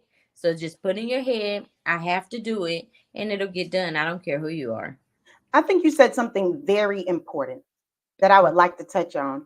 And what's so miraculous about what you said is, as a business consultant, I battle and struggle constantly with clients who do not want to hear the truth about documentation, organization, in Mm-hmm. order to achieve the level of success that they want. Either because they hold on to their work, and you working in program management or project management at some Mm-hmm. point, you understand that the life cycle of change means you have to reprogram. Well, when you Mm-hmm. think about a computer, in order to reprogram, you have to throw out that old way of You, thinking. mm-hmm. And a lot of people are set in their ways, and they don't want to make that change out of And fear. that, So tell us a little bit about the advice as we wrap up here. What you would give as advice to a business owner who might be kind of stuck or stagnant, mm-hmm. because it's very hard as a business owner when something is our baby, like our children. You don't want nobody Mm-hmm. telling you your baby ugly. Never, You don't want nobody telling you something wrong with your baby. So you know. business owners in our community and in all communities, you will find people who, oh, this is my baby, don't talk about my This baby. moment. But as a consultant or a project program coordinator or Mm-hmm. a program or project manager, you Mm-hmm. have to be willing to address the elephants in the room for the Mm-hmm. betterment of the business as a whole, not just the one person who has the vision. So, what Yeah. advice would you give to a business owner who might struggle with making that change and deprogramming so that they can reprogram to reach the next level of success? Get you a planner, write it down, stay organized. I can't emphasize the importance of organization. Stay Whew. organized. When you feel you are stagnant as a business owner, you got to come to the drawing board and you have to humble yourself. Something I am doing is not right. Something Right. I'm doing is not working out. And half the time, as an entrepreneur and just anybody in general, you know what you're doing is not working. It's just a matter of being humble about it. This is not working. My husband and I had to come back to the drawing board about a few things with my business, because I felt in a place of being stagnant, and I felt exactly what you were just saying. But for me, I have my humble moments too. I may like doing something a certain way, but it's just not working. It's not working. You got to redo it. Maybe that means you hire different people. Maybe that means you rebuild a different team. Maybe that means you let people go from your team. You have to make those. It's constantly a revolving door in business of change. And I feel like a lot of people that are stagnant, they're not comfortable with change so often. So my advice would be okay with change. Get organized. I tell anybody, if you're a digital person, maybe you organize yourself on your laptop. Maybe you have the Google Planner and you just put everything in there. Me, I'm old fashioned. I like a pen and a piece of paper. So I have a paper planner, but I also keep it digital on my phone, because technology, we always have our phone in our hand. But you just stay organized. I know something that works for me is every week I set up time with myself where I do it on Sundays. So now it's nice out. So I've been going to the pool and doing it. But that's like my reorganization day. And I'll plan all my content for the week. And I'll, just I set up a weekly plan every Sunday for the week. And then on Sundays, I'm like, okay, did you follow the plan or what? It's an ongoing process of just really, I tell everybody, it's kind of like checking yourself. You just got to be humble enough to do it. I think you're right. Checking yourself is is a way to make sure that you're forever evolving and reaching those goals. I know as a business consultant, I've had to check myself, and also as a business consultant, I've had to politely and professionally check other people about their views and Yes. opinions. Because what we have to realize is that when we are professionals, it will require change. Life in general is nothing more than continuous change and improvement. Yes. So if you're not changing and improving and accepting Yes. the areas that you can improve in and making those changes for the betterment of your business, the Yeah. reality is not even as a human being are you are you living? If you're not Yes. changing, are you really living? So if your business is not changing, the question is it really growing? And to your Yeah. point, I think a lot of times we get in our head and we don't want to admit that something is not working. You can say it's successful all day, but if you haven't achieved the goals that you set, the reality from a business consulting standpoint is that something is not working. Something's not So working. I think that it's important as business owners that we have these critical conversations and we have these transparent and accountable conversations about how do we take accountability when we know it's not working? How do we let Yes. go of the idea that this is my baby? Yes. You know what I'm saying? Because even after you go, and I would hope that your business will still be here. It's not a baby. It's a living, breathing thing that It's can a be passed down. So change and evolution is key. sometimes involuntary. Yes. And I feel like with business, a lot of times it can be involuntary. You just have to be comfortable with change. It's Right. really, it's made me. I've always been a very comfortable person. So business has truly taught me about stepping out of my comfort zone. And I find that I step out of my comfort zone when I take a lot every week. I'm doing something out of my comfort zone. Having uncomfortable conversations, and so it's a very humbling experience, but it's very rewarding. And I've learned a lot. I still learn every day. Awesome. I will say as we wrap up here, audience, the things that Rachel has touched on today are so very important about change. What she said about change management, you can find online. These are facts, it's not an opinion.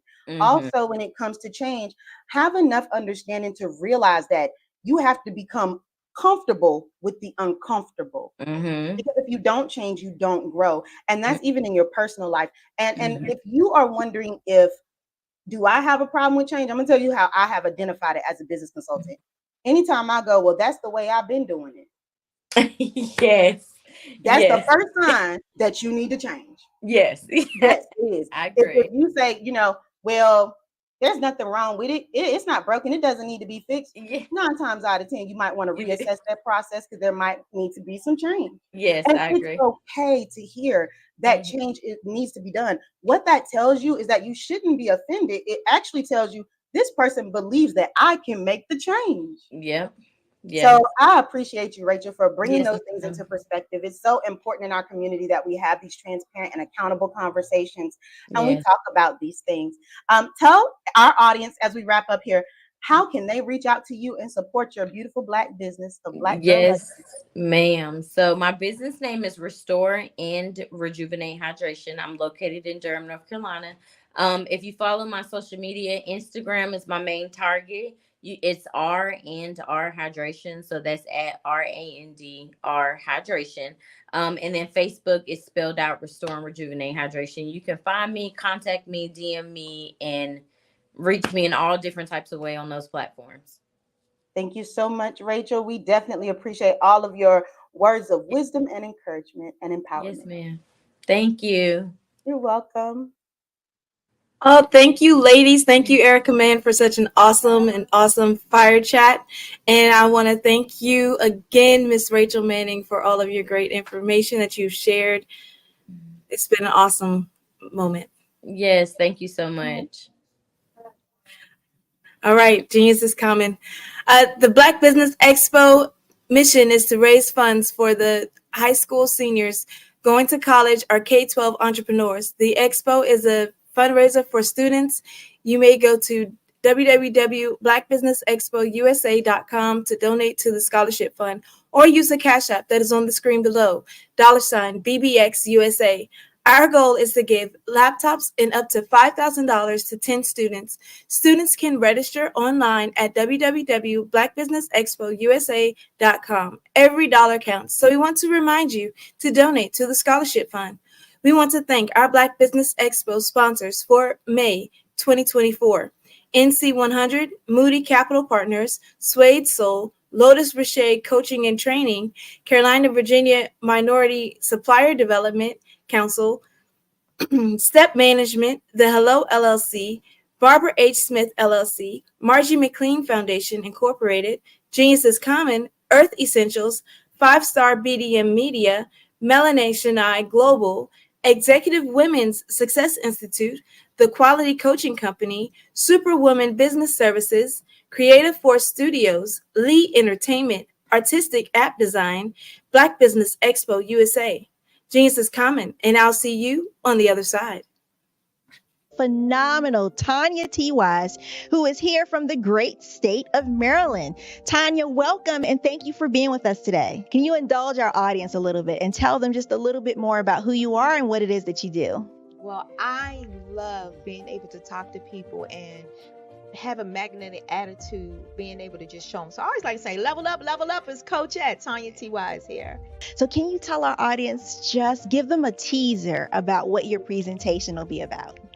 So my philosophy is that we should all be living our dream life. So tomorrow I'm going to talk about how you start living your dream life. What are some of the things that you thought about in your childhood that you just kind of let go and dormant? Wow. And I want to reignite that and just give you some pointers and some tips, some tools, some strategies to be able to start living your best life now. And guess what, Rhonda?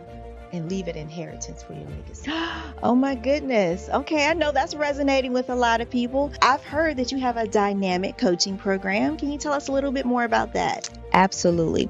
So our coaching program help people that have the lack of time, that lack strategies, and lack the confidence to go after their dream life. So we help them implement tools, we help them implement strategies, as well as give them resources so that they can live their best life now and leave that inheritance. Wow. Oh, I love that. I love the leave the inheritance part. Listen, you are dropping some major nuggets, and I know a lot of what you're saying is resonating with a lot of people, but I think we're all curious. How did you even make this transition into the speaking and coaching arena? What's the story behind this? So I started out in finance, and I realized that a lot of people don't necessarily go after their dream life because of the lack of finances or the education behind finances. But it wasn't until I lost my firstborn, my only son, that life changed for me. And where I was going after it all, living the corporate life, hit my 6-figure income and living in my dream house with my dream man, driving my dream car. I nearly lost it all when I lost my son. And so I realized it only takes one financial catastrophe that can change your entire life. That's what made me start All New Beginnings. Because no matter what's going on in life, there's a new beginning. And because of that, we develop a program called Wise Minded. My little slogan is, don't just dream it, let's live it. If they want to connect with you or work with you, what is the best ways for them to be able to do that? Well, for my social media guru, you can connect with me on every single social media platform as Tanya T. Wise. Follow the Brand TV broadcast host, Grant McGaw, as he visits with top executives and entrepreneurs to find out their secrets of success with their personal brand. Follow the Brand TV broadcast host as he focuses on brand development to build better relationships, bring value to your business, relationships, and career. You will enjoy listening to each episode that is tailored to speak to you directly. If you're looking for this type of clarity in terms of building your brand, you have tuned into the right station. Each episode will help you to shape a conversation in the 5-Star BDM network of 20,000 professionals and become a springboard for your corporate engagement and business opportunities. Each guest will frame their story in the areas of personal branding, business development, career development, financial empowerment, and technology innovation. Grant McGaw explains why he is the CEO and owner of his own professional career. Grant is an accomplished business leader and entrepreneur who wants to give back to individuals to grow their personal brand strategy. Tune in as he weaves his story about new possibilities, while to you exceed expectations. If you love storytelling, This show will make for fun.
Dr. Eric Kelly III and a host of phenomenal speakers from all around the globe for this 7-day virtual event that you don't want to miss.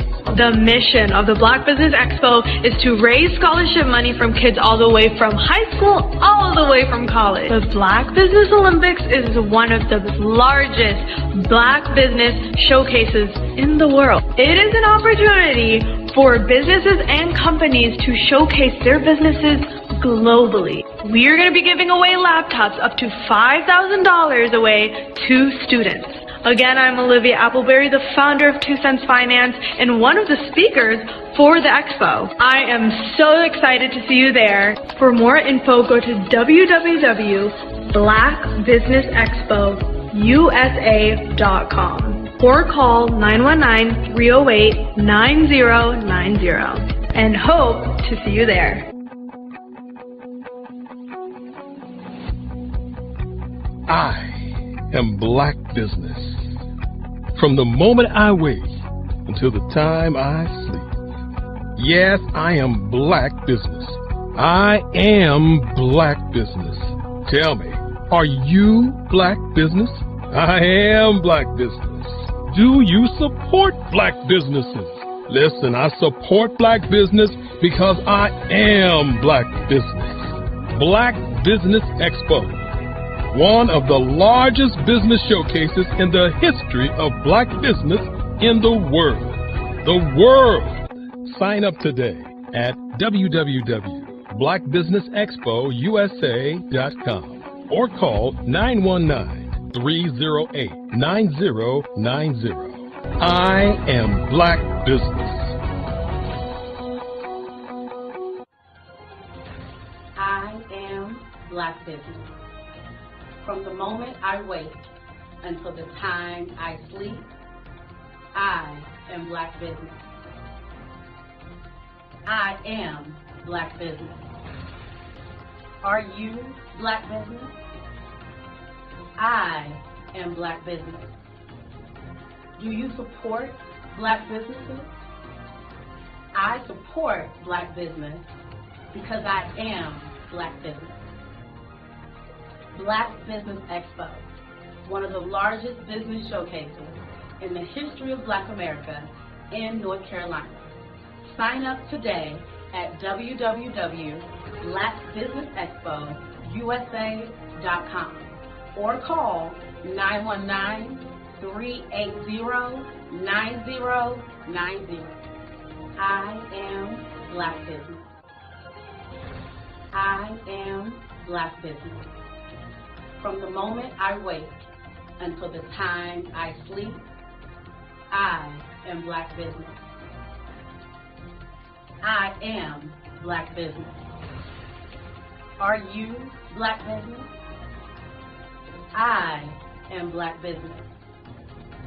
Do you support Black businesses? I support Black business because I am Black Business. Black Business Expo, one of the largest business showcases in the history of Black America in North Carolina.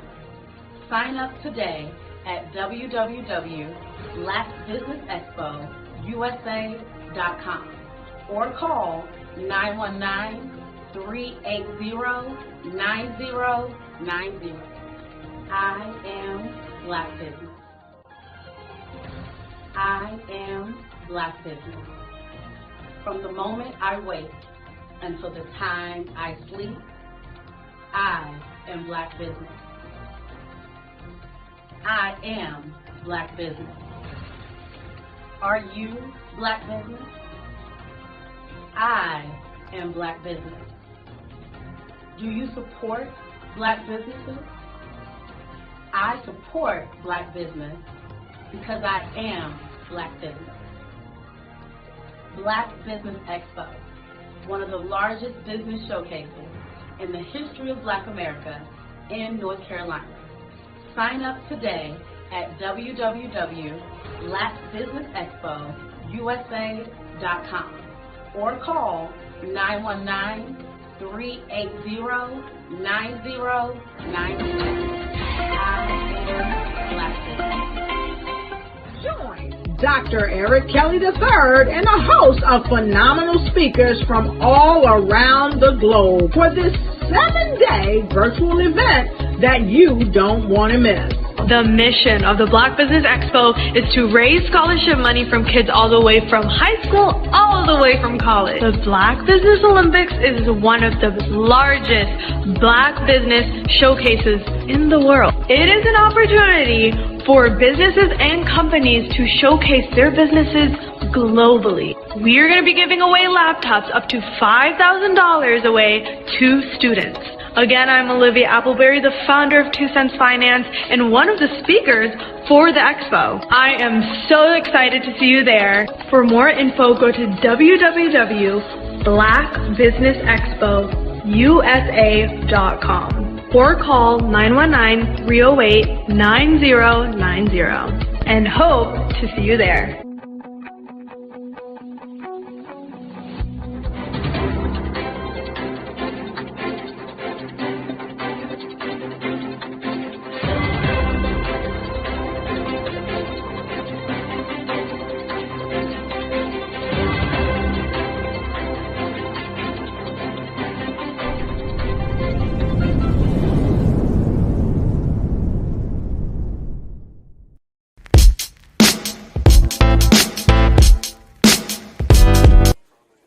So, are you going to the Christmas party on Saturday? Of course. What do you think folks will say if my wife and I didn't show up? Plus, they'd miss my dance moves. Please. Those moves from the 80s? Seriously lame. Lame? Well, maybe a little bit, but this chief of surgery always gets the party started, sister.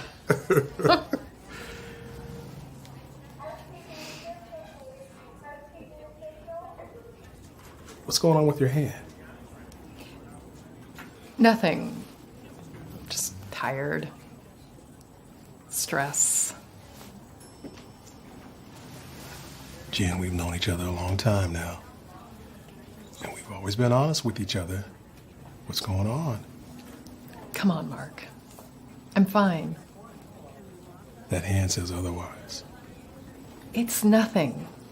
Look, this does not interfere with my ability to do my work. Jan, until you get a complete workup, you know I can't let you back in the operating room. Mr. Menchef, did anyone else have access to your badge last night? Say around midnight. Because the computers here at your lab show that somebody was here. And although your cameras don't show it, somebody was in your building. The chip is his property. Belongs to him. No, he belongs to no one. Simon, do you belong to him? No, he has a right. He has no rights. Belongs to him. Chain up.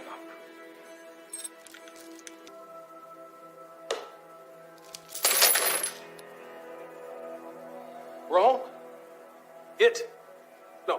He just wrote free man. I am not chaining him up. Hey man, Where's the bathroom at? Huh? You know you're the only one, right? Right, and she's number 2, and that one's number 3, and number 4. All of this stuff, it's not pleasure. This is business. It's not. Relax. Enjoy yourself, all right? You know where they are. I know you know. You're just lucky I'm a nice guy. This house is for sale. You go in and act like you want to buy the place. Look around. Find everywhere you want to go. That way you'll know the floor plan. Aren't you worried that they might call the cops afterward? No. Because when he gets back, we gonna kill him and his wife. Lock this up. Somebody forgot to throw away the key.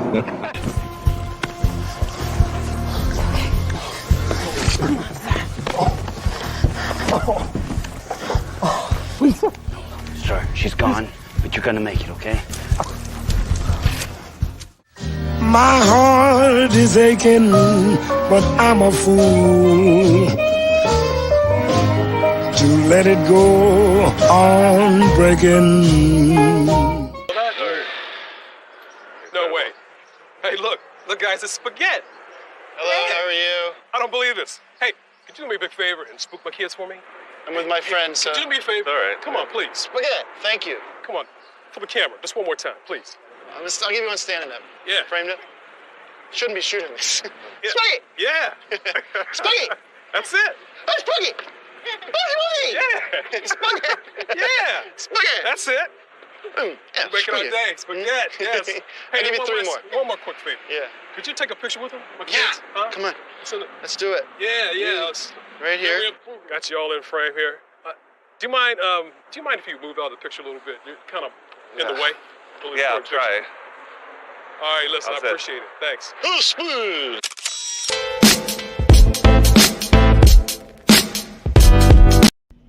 Why do I do what I do?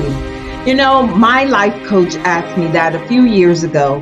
And she said, Tony, what's your why? And I told her, and she said, girl, you've already accomplished that.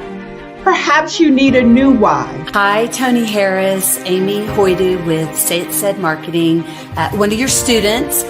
And just wanted to say thank you, Tony Harris, for spending so much time with me and giving me that boost in my business that I so drastically needed.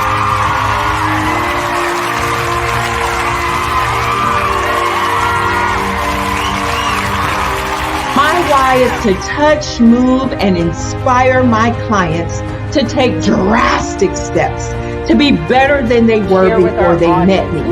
I'm a resource. I'm a connector. I want to help people build deeper relationships that are beneficial to their life and business. That's what I do best. So, first thing you got to do is show up. And speaking is a way to magnetically attract your ideal client to you. How many of you use social media that way?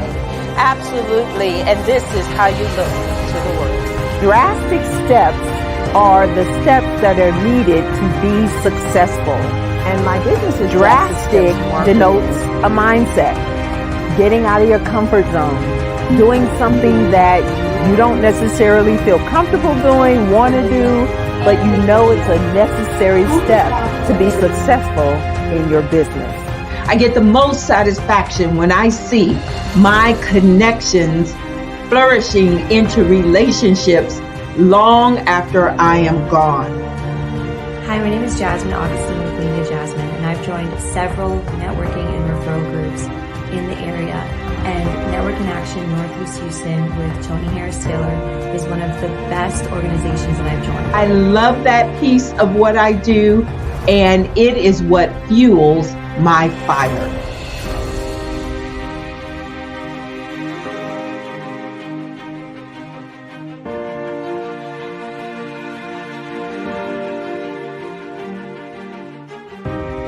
My name is Tony Harris Taylor, saying take a drastic step today for a fantastic tomorrow.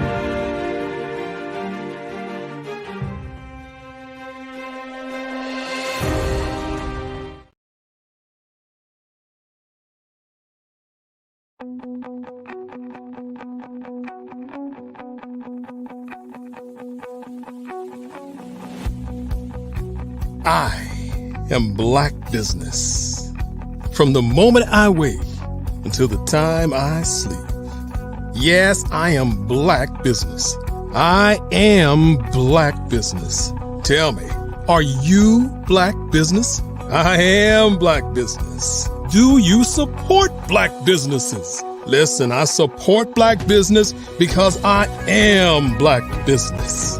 Black Business Expo, one of the largest business showcases in the history of Black business in the world. The world! Sign up today at www.blackbusinessexpousa.com or call 919-308-9090. I am Black Business.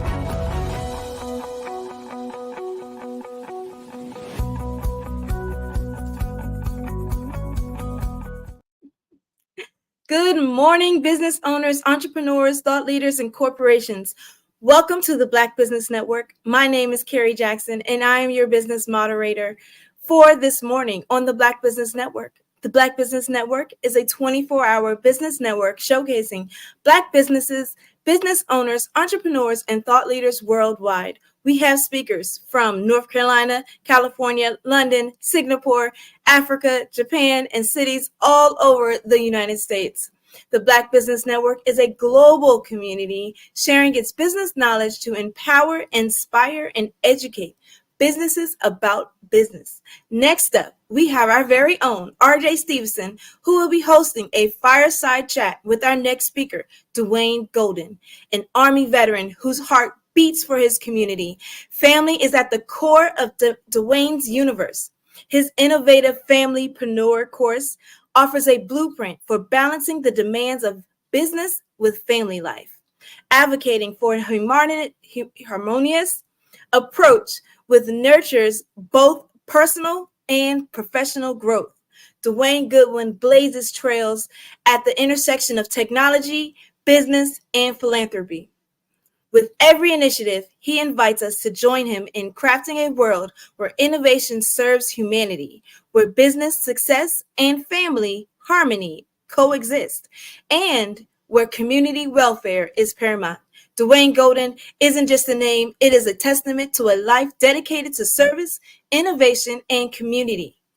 I present to you RJ Stevenson and Dwayne Golden.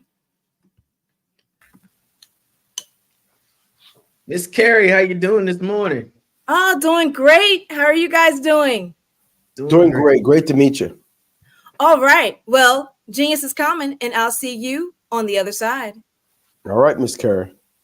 Man, I get the amazing opportunity to be in studio with the Dwayne Golden. Man, how you doing this morning? I'm doing great, RJ. I got confused there. I was trying to figure out who she was talking about. So so I've been here before, but I hadn't met you yet. So it's a pleasure. Mine as well. You know, when Dr. Kelly told me I had the opportunity to do a fireside chat with you, I figured I would do the best I could to be the best I could be. Listen, man, why don't you tell everybody more about yourself, about what you're doing these days? We heard that you're an Army veteran, so salute to you for all your all that you did to serve our country. But tell everybody what you're doing these days. Well, and back to you, as I know that you also served your country and still probably is somewhere near the Fayetteville base. Yeah, so I am I grew up in a family where we were taught that God gives assignments for each person, and rarely are they ever the same, if ever. And that, instead of trying to chase down what you wanted to be, we wanted to chase down our freedom so we could be whatever God assigned us. And so I had the great privilege of knowing early on where I wanted to go in life. And I met my bride in April of '88. And then 7 months later, we were married. It's because I knew I wasn't trying to spend my life looking for somebody. I wanted to get to my assignment. And I've been fortunate enough to, over the last 36, going on 37 years, raise our children with her, start a business that allowed us both to start our freedom journey in our 40s. And today we serve and do what we can in ministry, and at the same time do a lot of work with nonprofits, NGOs, as they say, and to improve the Commonwealth of Pennsylvania. So we do some work with whenever possible, we're at the Capitol with state legislators and working in government affairs with different government affairs opportunities to improve legislation so we can have better policies in our state. So that's on the assignment side. On the business side, we've always, loved to involve ourselves in innovations for where the world is going, rather than just trying to find ways to make money or get a job. We focus on innovations in the direction of where the world's going. And thank God, we still do that to this day, whereas we do a lot of things around merchant processing, building platforms.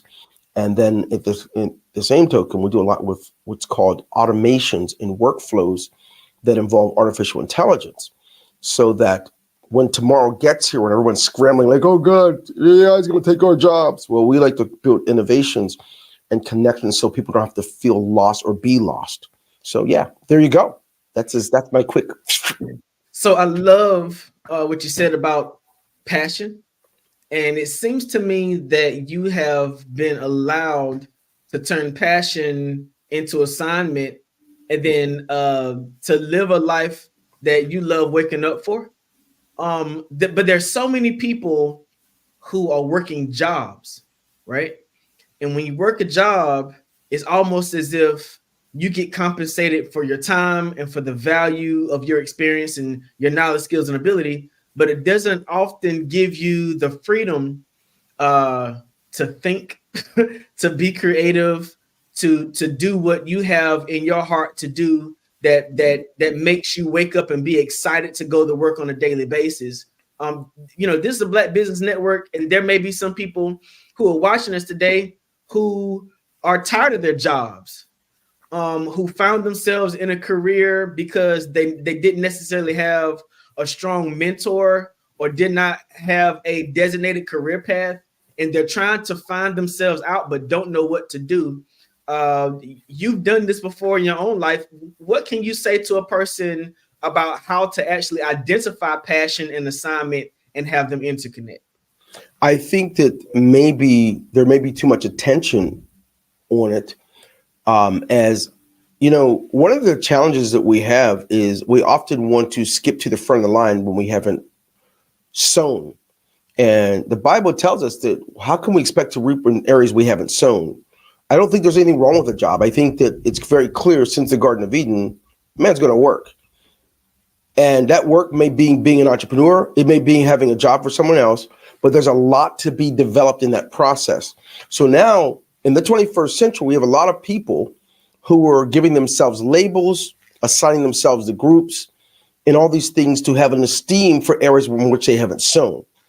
You wouldn't believe the number of people that call themselves coaches, call themselves mentors, and that could even mentor themselves or coach themselves. Or they have in this case, 2 or 3 jobs and they're trying to coach people on how to be an entrepreneur. I think that there's no greater lie than labeling ourselves with one thing when we actually are the opposite. So I don't think a job is the enemy. In many cases, a job is the fertile soil in which you can develop skills that will give you the opportunity to handle your assignment. I will be the first to tell you, I think I had 23 jobs in 19 years before I finished school. But the groundwork that was laid in giving me skills in areas of communication, leadership management, technology, how to learn, how to work vigorously for my family. By the time I became an entrepreneur, I wasn't scared away easily, and I didn't need people to give just because I was Black or because I was just because I was in a certain city. I sowed. I expected a harvest because I sowed, not because of any other reason. And so jobs are not the enemy. If job is where you want to end up, maybe it is kind of the enemy, because anything that is not best or optimum for you can be bad. But I'm a big believer that some of the challenges we experience today in this bumping our heads, we focus so much on the label and the arriving at a certain position in life, we miss the things that prepare us for it. So here's the model that Jesus showed us, RJ. I call it a 3D model. He first discovered who was necessary for that ministry. Then, now he didn't spend a small amount of time doing that. Short part time of his ministry looking for the people. The majority of his time went to development, developing himself, developing those 12 in the morning, great while before day, on the seashores, in the ships, at night, right, at dinner, constantly developing. And over time, many began to follow. But skipping development is where Black America has gone south. The generations before us didn't skip that part. So yes, maybe someone finally landed it, but what about the 10 to 20 years it took place to get there first? Now we want one video to go viral. We want to get our name in the front of a magazine or do something and think that's going to skip us to the front of the line. When you don't have skills, it's going to show you. Here's what happens, my brother. Position you put yourself in is going to either expose you or it's going to promote you. And if you've not been prepared and you've not been developed, you will be exposed. So jobs are I think are great. We have too many unprepared people from the Black community because we want to skip to the front of the line because of the name. We give ourselves a name, we change it, we give ourselves a brand, we give ourselves beautiful websites and great videos, but we don't really have skills. And all we do is repeat the same words everybody else has been saying. So that's probably going to get me kicked off of this platform. I hope not. But I want to tell you, when it comes to our assignment, the assignment's found in the development area. It's not found because we desire it, we want it. I didn't know what God would have me do. I thought I was going to be an actor, right? I thought I was going to be something else. But you find your destiny in the process of labor. And if you skip the labor process, whatever that is for each individual, it'll be different. For me, it wasn't like not having a job and going straight to the front of the line to own a business, because the skills I need to be able to own a successful business were in that job time frame, which I had to sow. Does that make sense? It definitely makes sense to me. I mean, you said you had 23 jobs? 23 jobs in 19 years. And by the way, in my generation, that you were considered unstable if you didn't stay at the same place for 20, 30 years. And for me, I didn't want to stay anywhere that wasn't going to use my brain. I was not going to just I want to grow as a person. And I knew that from childhood. So when I go to work for you and every day you got me doing the same thing, putting the same thing in the box, like, I don't care what you pay, homie ain't staying, right? So I needed you. If you ain't going to use my brain, I'm gone.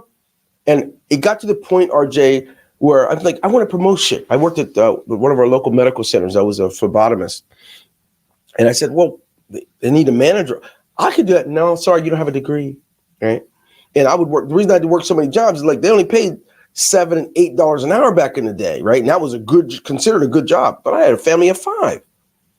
So I worked 2 or 3 jobs. I didn't care. I sold cars. I was a butcher. I did every kind of job you could imagine. Whatever's going to help, I'm going to take care of my own, right? But I got to a position where I was able to go to school, and that changed it all. That now people I had no more excuses of why I couldn't move forward. So yeah, 23 jobs, 19 years, and the last one was in 2005. So I know you think I'm still 25, right? Yeah, but yeah, I've had 25 jobs in my work experience since college, right? Wow. I've been let me see. I first job out of college. I was a management trainee for Red Lobster. Hey, if you're going to be a manager, and if you're going to be a manager trainee, you better be Red Lobster. You got that good eating, boy, right? I was a case manager for therapeutic foster care. I've done music. I've been a full-time firefighter, paid firefighter for a municipality. I've been an EMT. I've been a vice president of a college. I've been a pastor. I've been a consultant. I've done a whole lot of stuff, but I remember when it was that the switch clicked for me. Do you remember when it was that the switch clicked for you and you said, this is more about my life assignment than it is about these individual job experiences? I can say that there was nothing that clicked inside of me. Things came to a head for me where I had to like, now what are you going to do? And so I'll never forget, I wanted to meet with, I met with my vice president of our company. I worked for Blue Shield for the state of Pennsylvania. Really good job. But I told him, like, there was a job for a vice president or something came up and I applied for it. Well, like I already have my undergrad. I had a biology and chemistry degree. I was a pre-med major in college. My undergrad from years before, but I just got my MBA.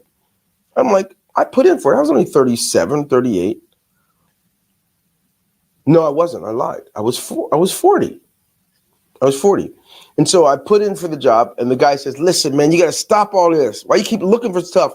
Put your time and you got to put 20 years in and maybe they'll think about it. I'm like, wait a minute. I outwork you. You already are. You just get it because you're old. I knew something came over me and said, I got to bet on myself. I am not going to sit still for 20 years hoping to get lucky. And I always knew this. One of my brothers, Rob, told me this when we were teenagers. If you take the amount of time you put into a job all year long and put it into yourself, you can't help but pay yourself better. He said it differently. He said, look, if all you did was play basketball every day, I don't care how short you are, you're going to be as good. You're going to be up there. You're going to be a top-notch player if that's all you do for 8 hours a day. And I thought he's right. So once I got my degree and all that, I went home and had a meeting with my wife and discussed. I talk about that in my familypreneur program. But you know what I said? The next time I spend 2,078.4 hours a year, it's going into my own business. That was a game changer. Game changer. It was tough the first 3 to 6 months. I'm like, I got to figure this thing out, right? Like the behind it bills or savings went down to nothing. But by the end of our second year, we did $750,000 in sales of our business stuff for our business. And then within a year of that, we started getting our first $1 million contract. And I realized I would have never, even if I would have became vice president, I wouldn't have been getting paid the way we were getting paid in our family. It was just a shuffle. But I got to be honest, it doesn't happen the same way if I'd have skipped development. If I'd have gone straight from, I want to be something in life and all of a sudden start my own business, there were skills that were needed to secure my contracts and fulfill them. There were skills needed to address clients and clientele and so forth. So I remember I was 41. I just turned 41. The week after I turned 41, I walked away from that company. My birthday's November 13th, November 19th. I left, went down to the Capitol, filed for my business, and I've not looked back since. Now, so you know when it happened for you. For me, my assignment part of it came when my wife and I moved to South America. We had customers in like 100 plus countries. And I realized that I have a great opportunity to influence people for God, to influence people with leadership in so many different countries, from England to Iran. It didn't matter. It was what an opportunity. And so that's what I realized. I didn't realize it, but the word of God really began to work on me, and that to whom much is given, much is required. And so the freer we became, the more we wanted to serve. And today, as I said, my wife and I serve in the Commonwealth of Pennsylvania full time, and we do so. We're able to do it with our freedom. We don't accept payment for what we do. We do it out of our love for our heart. And any payment that comes, it goes towards one of the nonprofits, like for sickle cell disease or something else. So what kind of financial stability would one have to be like Dwayne Golden when I grow up, so that when I do work, I don't do it for compensation. I do it because of what I feel in my life assignment, and then whatever revenues come in, I can funnel towards the nonprofits. And you said it with the S. I listen very clearly. Tell me what I got to do so that when I send an invoice to clients, that I don't have to worry about whether or not they're answering my invoices. I can just, that's a different kind of story. That's a different kind of life. And I want to know all about it. So help me today. This gonna be my masterclass session. You're hilarious, by the way. You sure you're not an attorney? Because you be working them words, boy, I tell you. So there, I think looking for a magic number is not the stability. The stability is the byproduct. I think a part of the mission is, there's a cost for your freedom. And the cost isn't based in hours. The cost is based in the freedom. And here's what that freedom looks like, right? When it hits you. The freedom looks like this, RJ. When I go to eat at a restaurant, do I order what's best? This is an example. This is just a way to give you a picture. Do you order based on what's best? Or do you do like most people, you order based on the number on the right? Do you look at the price and then decide what to eat? Or do you eat what's best? So one of the things that helps us to sustain poverty is we have habits that create this circular reasoning. And one of them is we believe we have to do things because we have to. And what happens is from that, it changes everything. And so we decide to send our kids to college based on where we can afford rather than what's best. We may decide where to live based on a budget. No, don't worry. It's taught that way in college. This is some of the Western thinking.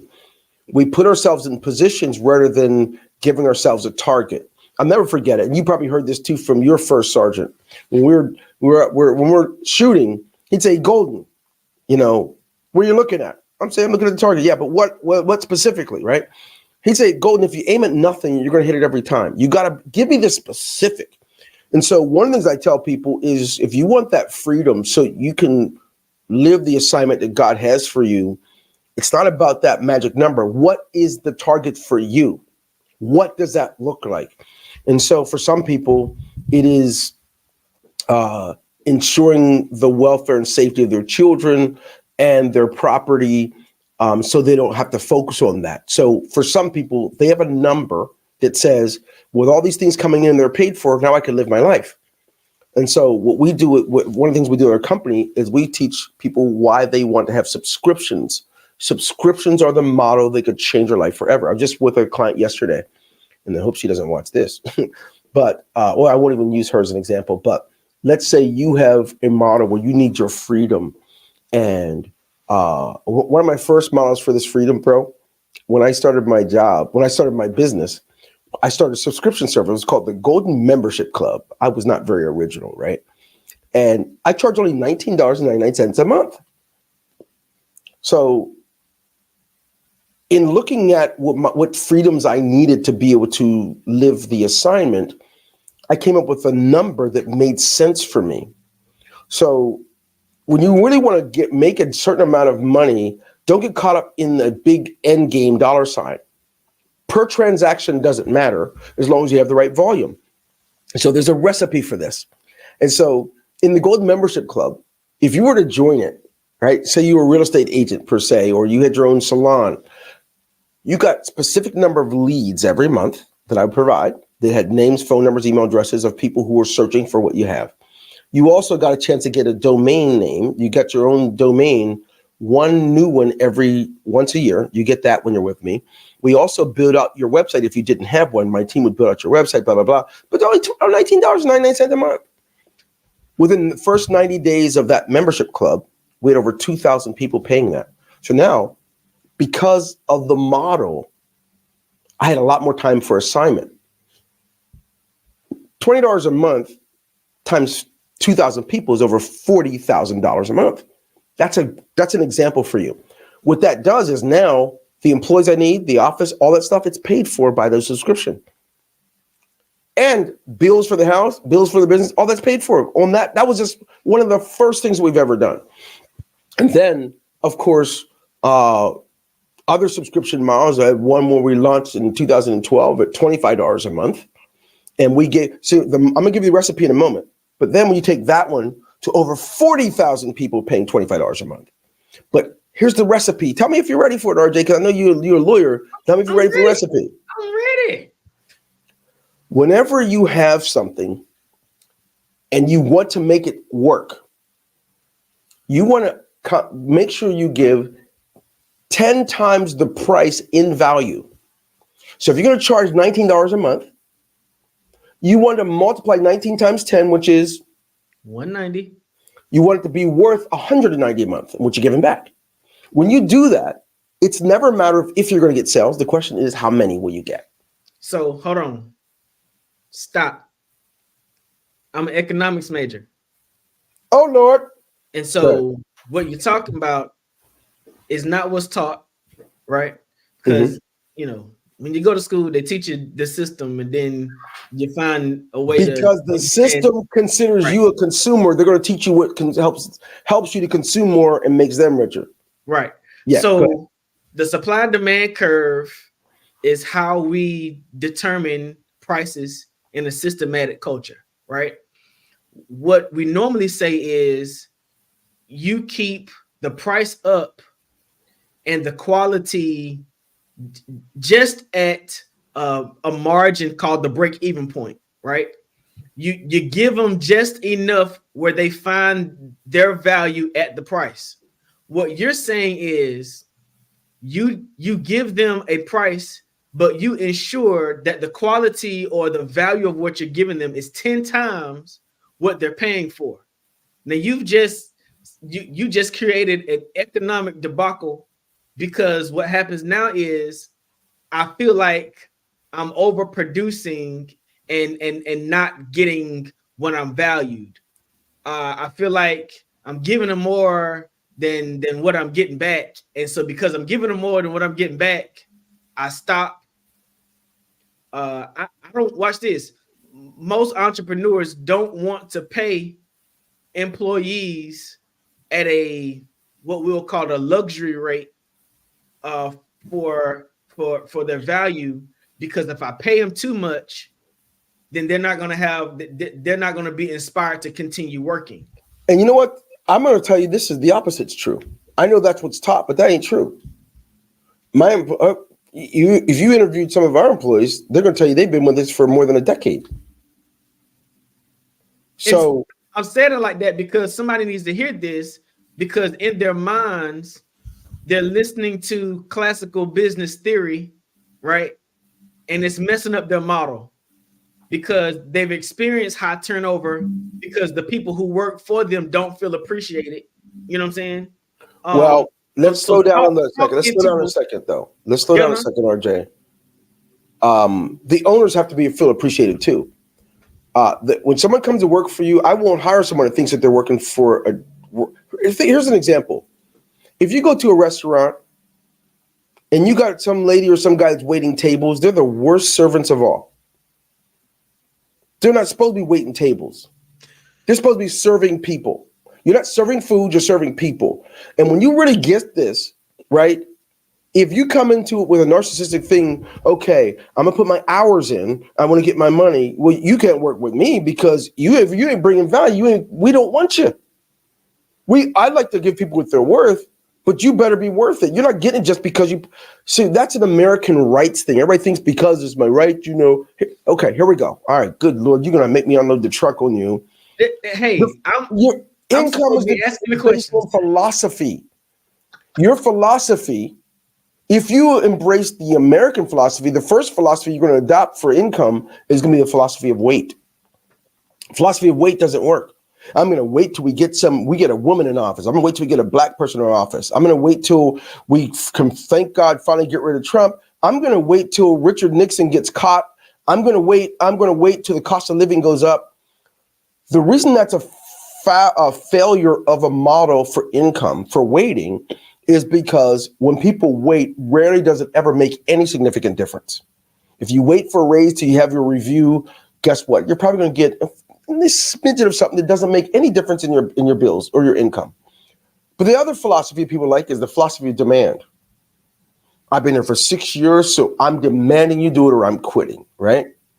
Demand. Or I demand you let me do it because I'm the only black person you have in 3 different offices and I deserve. No, guess what? Demand, if you get what you want, it rarely will ever be significant. It's a waste of time to demand and make someone do something. The philosophy to embrace as an employee, if you want to be appreciated, is what I call the PP. That is the productivity and performance model. If you want your income to be different than everyone else, that's what I had to learn. That's why it was important for me to work those 23 jobs in 19 years. I had to learn to go in early and leave late. I had to outperform people. In my day, because I was Black, I had to outperform the other guys because they already had a leg up. But I didn't complain and whine about it. I allowed it to make me better and was happy about it. But we don't teach that no more. Well, I don't know. We don't teach anymore that you have to outperform your competitor or your counterparts to be on level. We don't teach that anymore. We teach that because we're Black and brown, we're already kings and queens and CEOs. We teach that because that is what's hurting us the most. Because you got a degree. Coaches. Go ahead. Because you got a degree, this is what you should expect from an employee when you got out of school with no experience. This is what they're feeding young people. Yeah, but it's okay though. Let's get away from the they, because my hope is from our conversation, people can realize they can have an internal locus of control. They have a lot of responsibility of where they're at. There is forget the they. What do we do about it as individuals? And so separate ourselves from the group. What are you? What are you? And I'm telling you, we are hurting our generation of people by automatically giving them labels of escalation that they haven't earned. That is horrible, because when the time comes for them to perform, there's going to be a depression that can lead to addiction and other things, because I've got this title and people are like, nobody likes me. I'm not doing such a good job. Well, look, you were thrown up on top. And you don't believe me, go to Facebook. Everybody calls themselves coach. Everybody says, how you doing today, kings and queens? Stop. If I'm acting and living like a peasant, don't call me no king. Call me by my name. And if I earn that, you can call me that. I don't want to be put up on that pedestal. I believe it's less about what people see you as. It's more about what are you choosing to do and be. So anyway, I didn't mean to, I just went off on them. I just went off the railroad. I think that's great because it returns the responsibility to perform to the person and does not just give them or grant them a level of excellence just because they showed up. I was talking to a friend of mine the other day, and I told him that I think one of the things that happened to kids in sports is when they started giving out those participation trophies. So you give out participation trophies. Now all the kids get a trophy. Now, what happens to the desire of the child to do better than where they were if they're already getting an award? Yeah, well, as an entrepreneur, I can tell people that where the world is going, we're for the first time in history at a place where the entire global market disrupts itself. And every time there's a disruption, there's an opportunity for people with no background, little history to create a fortune if you could dive in and learn now. You know, I love when I go to the grocery store or something and see people complaining because there's self-checkout. Oh, it's just beginning. There can be everything soon. And yes, people used to bag the groceries. People used to check you out, and there's only a few doing it now. But that's just the beginning of what's happening. Why do we sit around and watch this stuff without getting, okay, what can I do to get on top of this? Which is why we teach automation. This is why we teach workflows. We teach people now, the people are going to be making the money tomorrow. Middle-class America that is paid for their educational administration skills are almost going to be phased out. Jobs aren't being taken. I'm going to tell you like they told the folks when the cars were introduced. You know, the people that worked the stables and the horse and buggies and all that stuff at the turn of the century, they didn't get their jobs taken. They gave it away. They saw it coming. They started talking about automobiles in like the late 1880s. So by 1906 and 1908, people was like, oh, it's crazy. No, you saw it coming and you could have went and dove into that to be in front of it. It's what human beings do. It happened when radio was introduced. It happened when the printing press came to be and they started.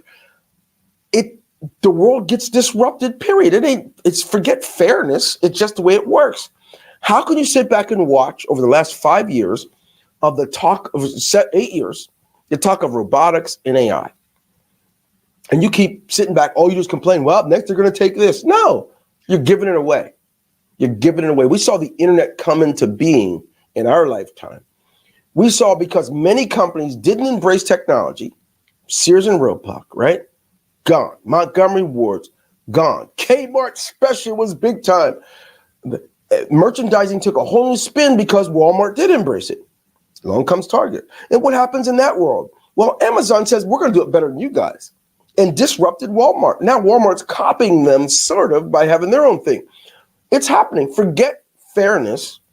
How can we as Black America expect a better world with us in it when we're focusing on things like Black Wall Street, Black this, Black, let's just we're in the generation before me, we just insisted being the best at wherever we were. We didn't have to create a little separate one.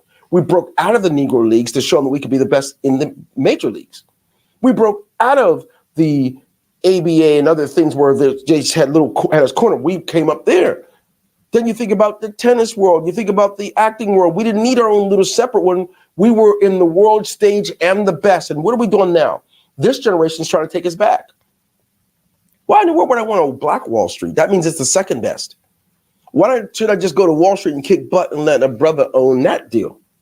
And I'm not against us. I just think we put way more emphasis on the plaque than ourselves as individuals. We were individual contributors, some of the greatest inventors. We were some of the greatest medical leaders in the world, best surgeons, physicists, and now we're not individuals anymore. We're just a part of a Black network. And now we don't know if there are any strong individuals at all. We have to get back to it. Now, I know it's not a popular thing that I'm talking about, but we better come to grips before it's too late. Where the Indians, Vietnamese are outshining us in areas they never would have before because we are so happy we're part of the group. Then go ahead. I'm sorry. You don't let me go on my tangent, boy, because I'll go all day. But in that space, how do we, in the generation we're in, become responsible for the generation that's coming? Because if we responsible. Oh yeah. Wait. What are you talking about? Okay, so I believe that it's my responsibility to model for generations who's coming after me how to do better. Right. Well, it depends if you're a helicopter parent. Are you a helicopter parent? What does that mean? That means in the word, we learned that everybody's got to give an account to God themselves, for starters. And if you ain't handling yours, how are you going to be responsible for theirs? Here's the deal. The best way to be responsible for theirs is to live it with a light. Show it in your behaviors and the way you do what you do. So then my decisions that I make in my life are not just my own decisions. They're the decisions that I'm making to show my daughters what their possibilities are as well. But that's that way if you intentionally do it or not. Whatever you're doing, guess what? They see it and you're influencing tomorrow anyway. So why not just hone in, target this thing and say, by the grace of God, I'm going to give 100 to all of what I'm doing. 100. And when they see it, you will influence them. Rather than stop focusing you and growing you and focusing on tomorrow. Tomorrow, here's the deal. You take care of the pennies, the dollars take care of themselves. You do a better job of today, and you've done the best thing you could possibly do for tomorrow. You start with that man in the mirror, like your boy Jackson told us, right?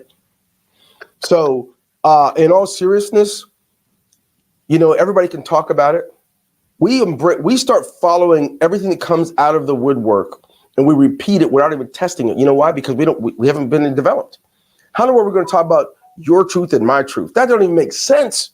But the Black community, we're embracing stuff like that. There's the truth. Period. There's either it's truth or it's not truth. You don't have to. Who are you? The world's been going on for centuries without you. You don't come in and have your own truth. Stop tripping. Right? There's a truth or there's lies. Period. So I'm sorry. I got Miss Carrie. You don't get me off of my little deal. I go crazy. Yeah, tell everybody how they can get in contact with you. What's that? Tell everybody how they can get in contact with you. It's a good thing. So yes, you can contact me by DwayneGolden.com, DwayneGolden.com, or you could just say hi. You go look at sorry, I'm being silly. I won't do that. You can email me at Dwayne@DwayneGolden.com. And that's it. Nice to be here. Thank you guys for having me. Man, thank you for an amazing conversation. Always. Take care. Oh, yes. Thank you, guys. You're welcome. Take care. And Genius is coming. I'll see you guys on the other side. Yep. Take care. I will see you on the other side. Mm-hmm. Bye. All right. The Black Business Network. Oh, my goodness.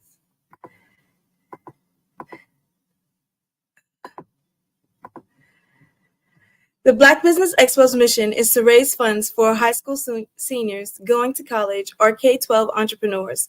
The Expo is a fundraiser for students. You may go to www.blackbusinessexpousa.com to donate to the scholarship fund, or use the Cash App that is on the screen below, $BBXUSA. Our goal is to give laptops and up to $500 to 10 students. Students can register online at www.blackbusinessexpousa.com. Every dollar counts, so we want to remind you to donate to the scholarship fund. We want to thank our Black Business Expo USA sponsors for May 2024.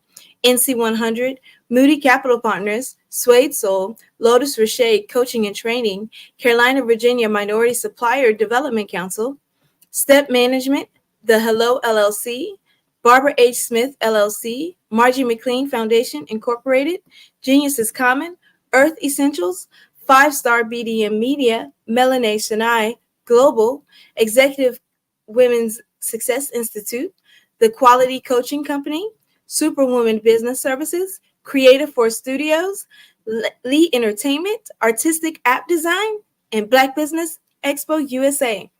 Genius is coming, and I'll see you on the other side.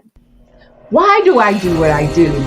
You know, my life coach asked me that a few years ago. And she said, Tony, what's your why? And I told her, and she said, girl, you've already accomplished that. Perhaps you need a new why. Hi, Tony Harris, Amy Hoydu with Say It Said Marketing, one of your students. And just wanted to say thank you, Tony Harris, for spending so much time with me and giving me that boost in my business that I so drastically needed.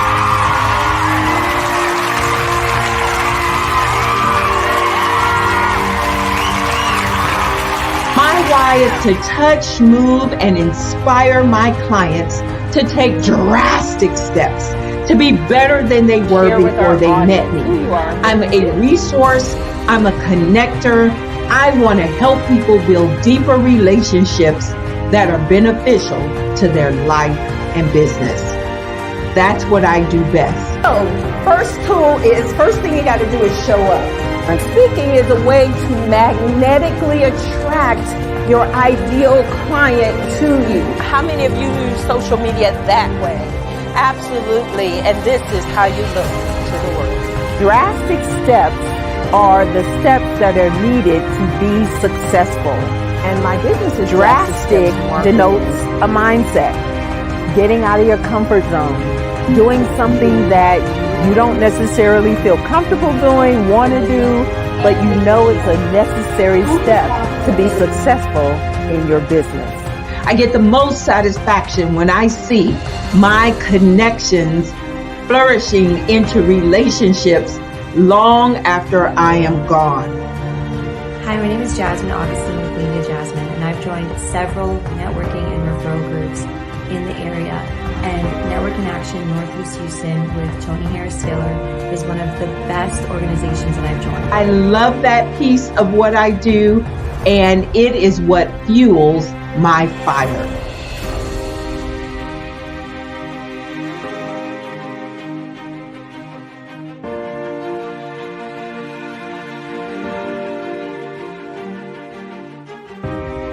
My name is Tony Harris Taylor, saying take a drastic step today for a fantastic tomorrow.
Dr. Eric Kelly III and a host of phenomenal speakers from all around the globe for this 7-day virtual event that you don't want to miss. The mission of the Black Business Expo is to raise scholarship money from kids all the way from high school, all the way from college. The Black Business Olympics is one of the largest Black business showcases in the world. It is an opportunity for businesses and companies to showcase their businesses globally. We are going to be giving away laptops up to $5,000 away to students.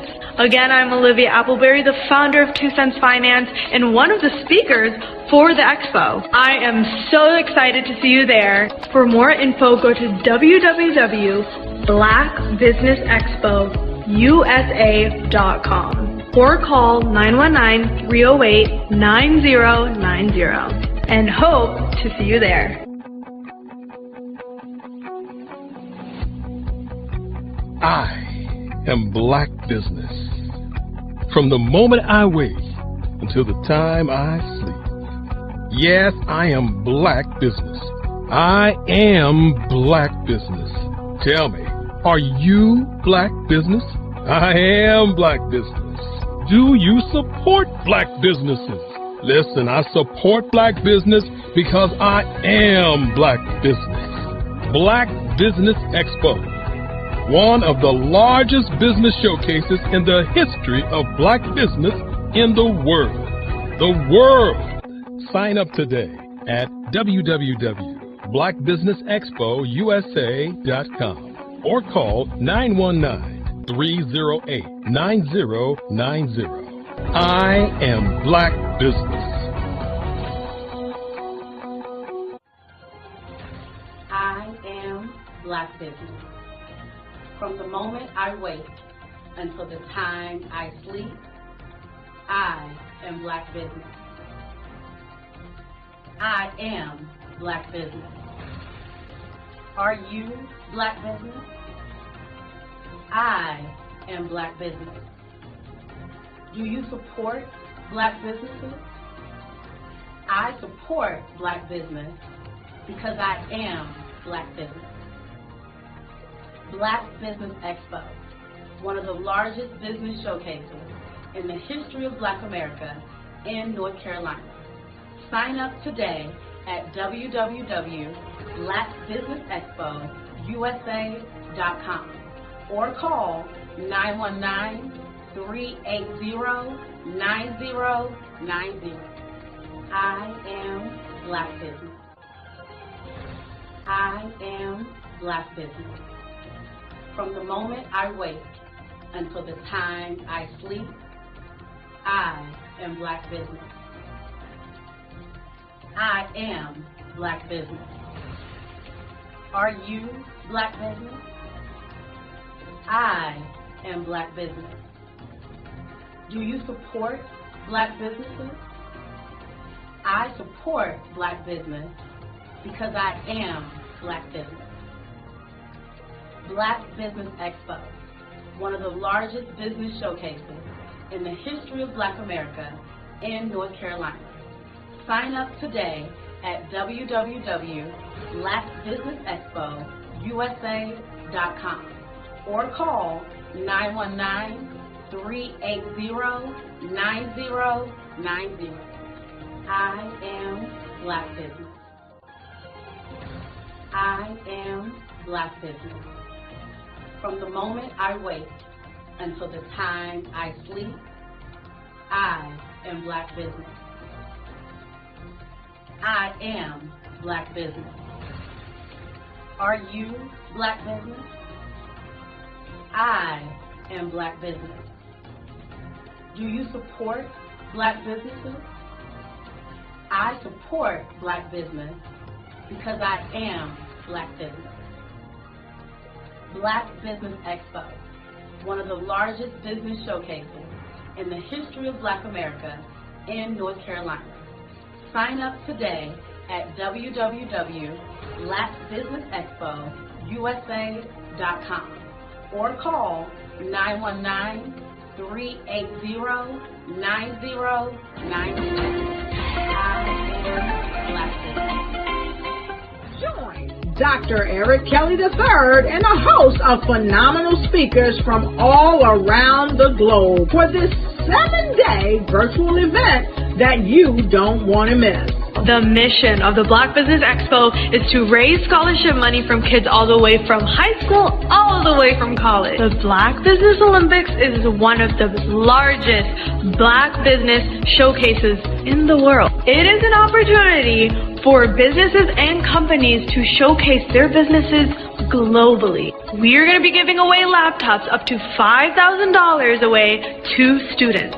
Again, I'm Olivia Appleberry, the founder of 2 Cents Finance and one of the speakers for the expo. I am so excited to see you there. For more info, go to www.blackbusinessexpousa.com or call 919-308-9090 and hope to see you there.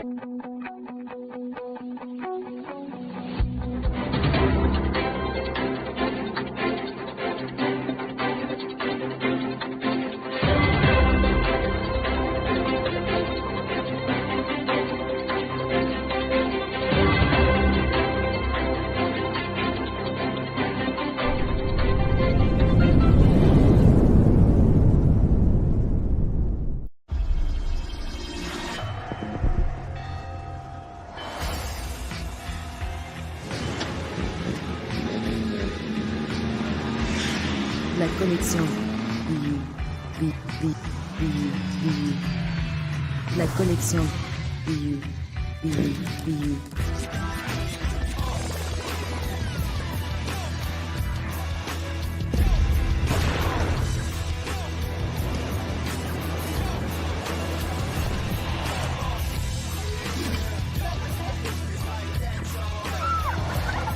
In a world obsessed with the cult of celebrity, I challenge you not to aspire to anyone else's greatness, but instead strive to reveal and ignite the greatness within you. Are you serious? I totally think that's it. Hey. No! Hey! To me, sexy is a man that knows who he is and what he wants. He's comfortable. You look at him, you see him, he's just comfortable being himself. And you're like, Baby, be you. Be you, baby. Just be you. I like it. Introducing the Be You collection, exclusively available at K&G Fashion Superstore. Attention all entrepreneurs and companies. Are you looking for reliable and efficient virtual assistants and back office support to help you manage your business tasks? Look no further than Superwoman Business Services.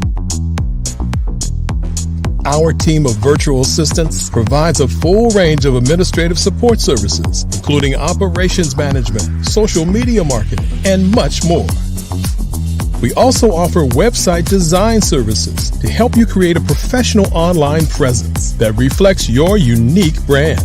In addition to administrative support and website design, we offer business development and structuring services to help you grow your business and achieve your goals. We'll work closely with you to identify areas of improvement and develop a customized plan to help you reach your full potential.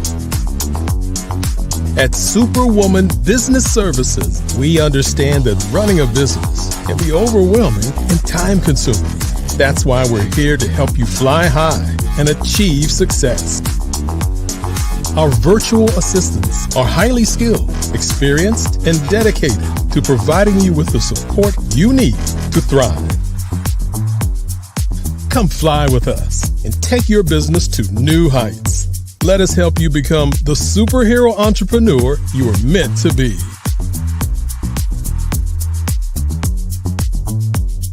Contact Superwoman Business Services today to learn more about our back office support services. Come fly with us and take your business to new heights.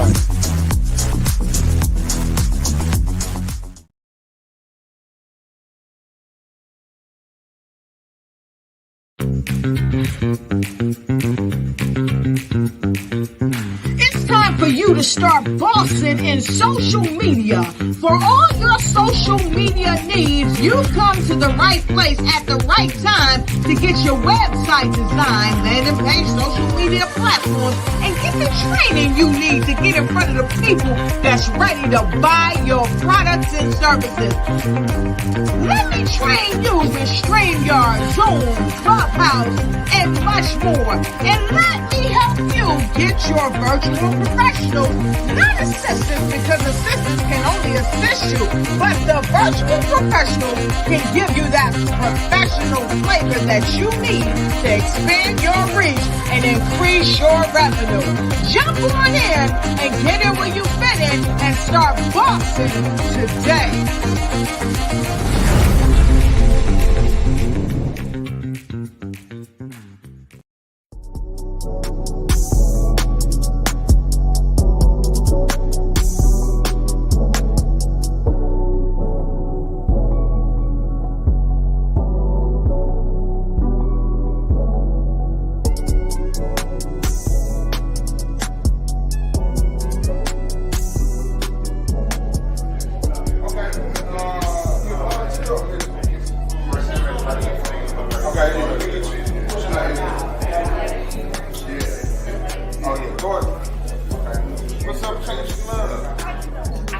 Wanting to say that, no, I'm not churchy, but I feel the need just to say that I hope you get all the resources that you need, because they need us. Our communities need us more than we can ever imagine, and I would hate for that to be a barrier for anybody in here not to be. On May 14, 2022, a combination of 40-plus leaders, community stakeholders, volunteers, mentors, and champions convened for a pilot of a unique and special conference. They call themselves the Cone Coalition of Like-Minded People. Like-minded towards liberation, fairness, and the idea that everyone in Rockingham County should thrive regardless of who they are or where they live. This 4-hour event was held on the campus of Rockingham Community College in Rockingham County, North Carolina, as a part of a design thinking project in partnership with Cone Health, MDC Rule 4. Several leaders convened from Rockingham County's nonprofit NC100. They came together to address some shared challenges and problems together while sending an authentic community voice, thanks in part to the grant funding from Kate B. Reynolds Charitable Trust, engaging in inspiration, imagination, and prototyping to bring this pilot to reality. The Piedmont Triangle Regional Council shares several job opportunities for the crowd to explore and share. Black-owned businesses were prioritized in hiring and supporting the collection of champions. To the food and snacks, to the folks trusting and documenting this event, to the child care provided by Headway Success Group. Forensics lab. So today is all about healthy mind, healthy body. And so we have the forensics lab set up, and so we'll have our display of our volunteers. So what they'll do, they'll get a chance to label. And of course, we have to have old school operation because it's just fun. Local facilitators led the county members through an in-depth work session about the importance of mentor and active volunteering. What's called Excelling. It's a non-profit organization, and it helps. Rockingham Community Champions of Faith and Public Service grace our community members with shared learnings on this amazing Saturday in Wentworth. Crystal Galloway served as a brilliant and engaging mistress in ceremony. Reesville Parks and Rec Superintendent Quentin Robinson delivered a starring keynote address. And Tangle Moore of the Reesville Area Foundation was honored, along with a side of honorees on our first Portia M. Paris Cone Coalition Champion Award winner, given in honor of her memory and legacy as a tireless advocate and torchbearer for the marginalized or underserved. Help us reach our goal to learn more about building and strengthening the relationships of those who support mentors, volunteers, and young people, especially in the ages of 12 to 22, building the community capacity to support those in need of training, resources, and storytelling, finding ways to create and maintain a healthier Rockingham County and beyond, Want to know more about the Cone Coalition? Contact NC100 via Facebook at NC100 or www.nc-100.org.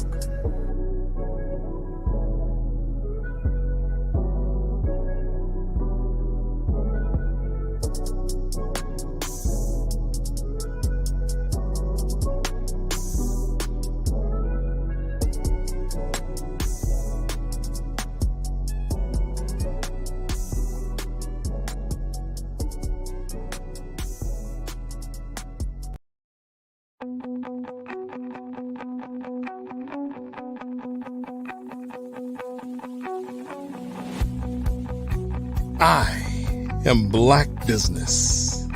From the moment I wake until the time I sleep. Yes, I am Black Business. I am Black Business. Tell me, are you Black Business? I am Black Business. Do you support Black businesses? Listen, I support Black business because I am Black Business.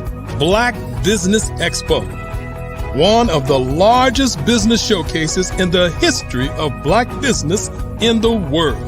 The world! Sign up today at www.blackbusinessexpousa.com or call 919-308-9090. I am Black Business.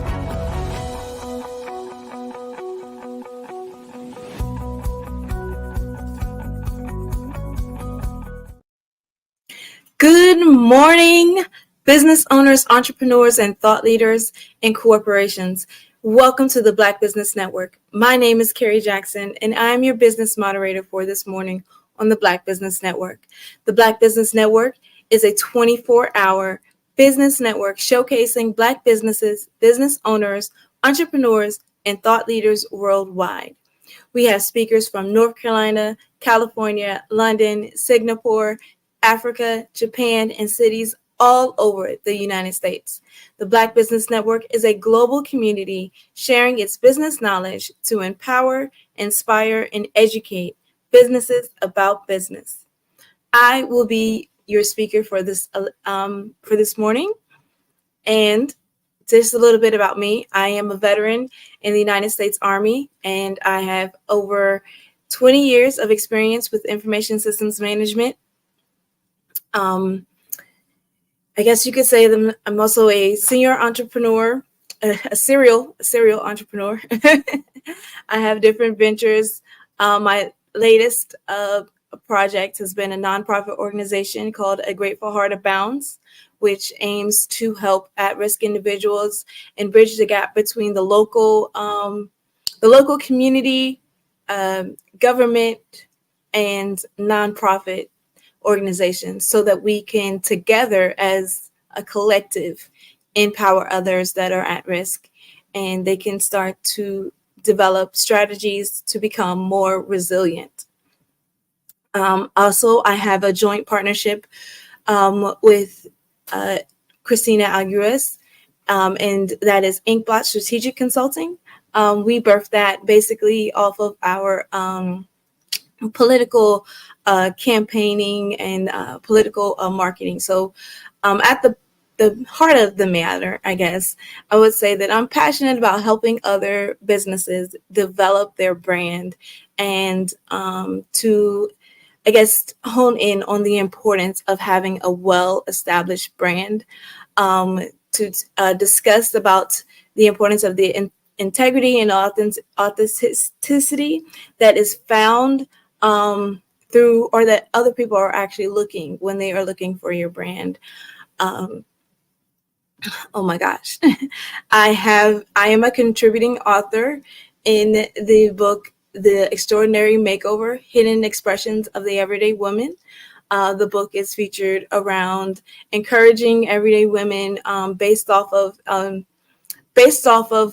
either past testimonials or just real life experience, so that women can be encouraged to realize their potential, to dream, and to move boldly into the life that we have before us, unafraid.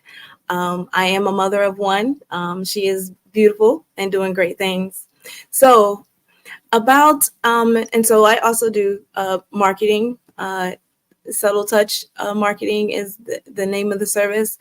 And basically, like I said, I'm passionate about helping others build their brand and to establish and network with other businesses. My key thing, coming from a background in information systems management, is that data is king, and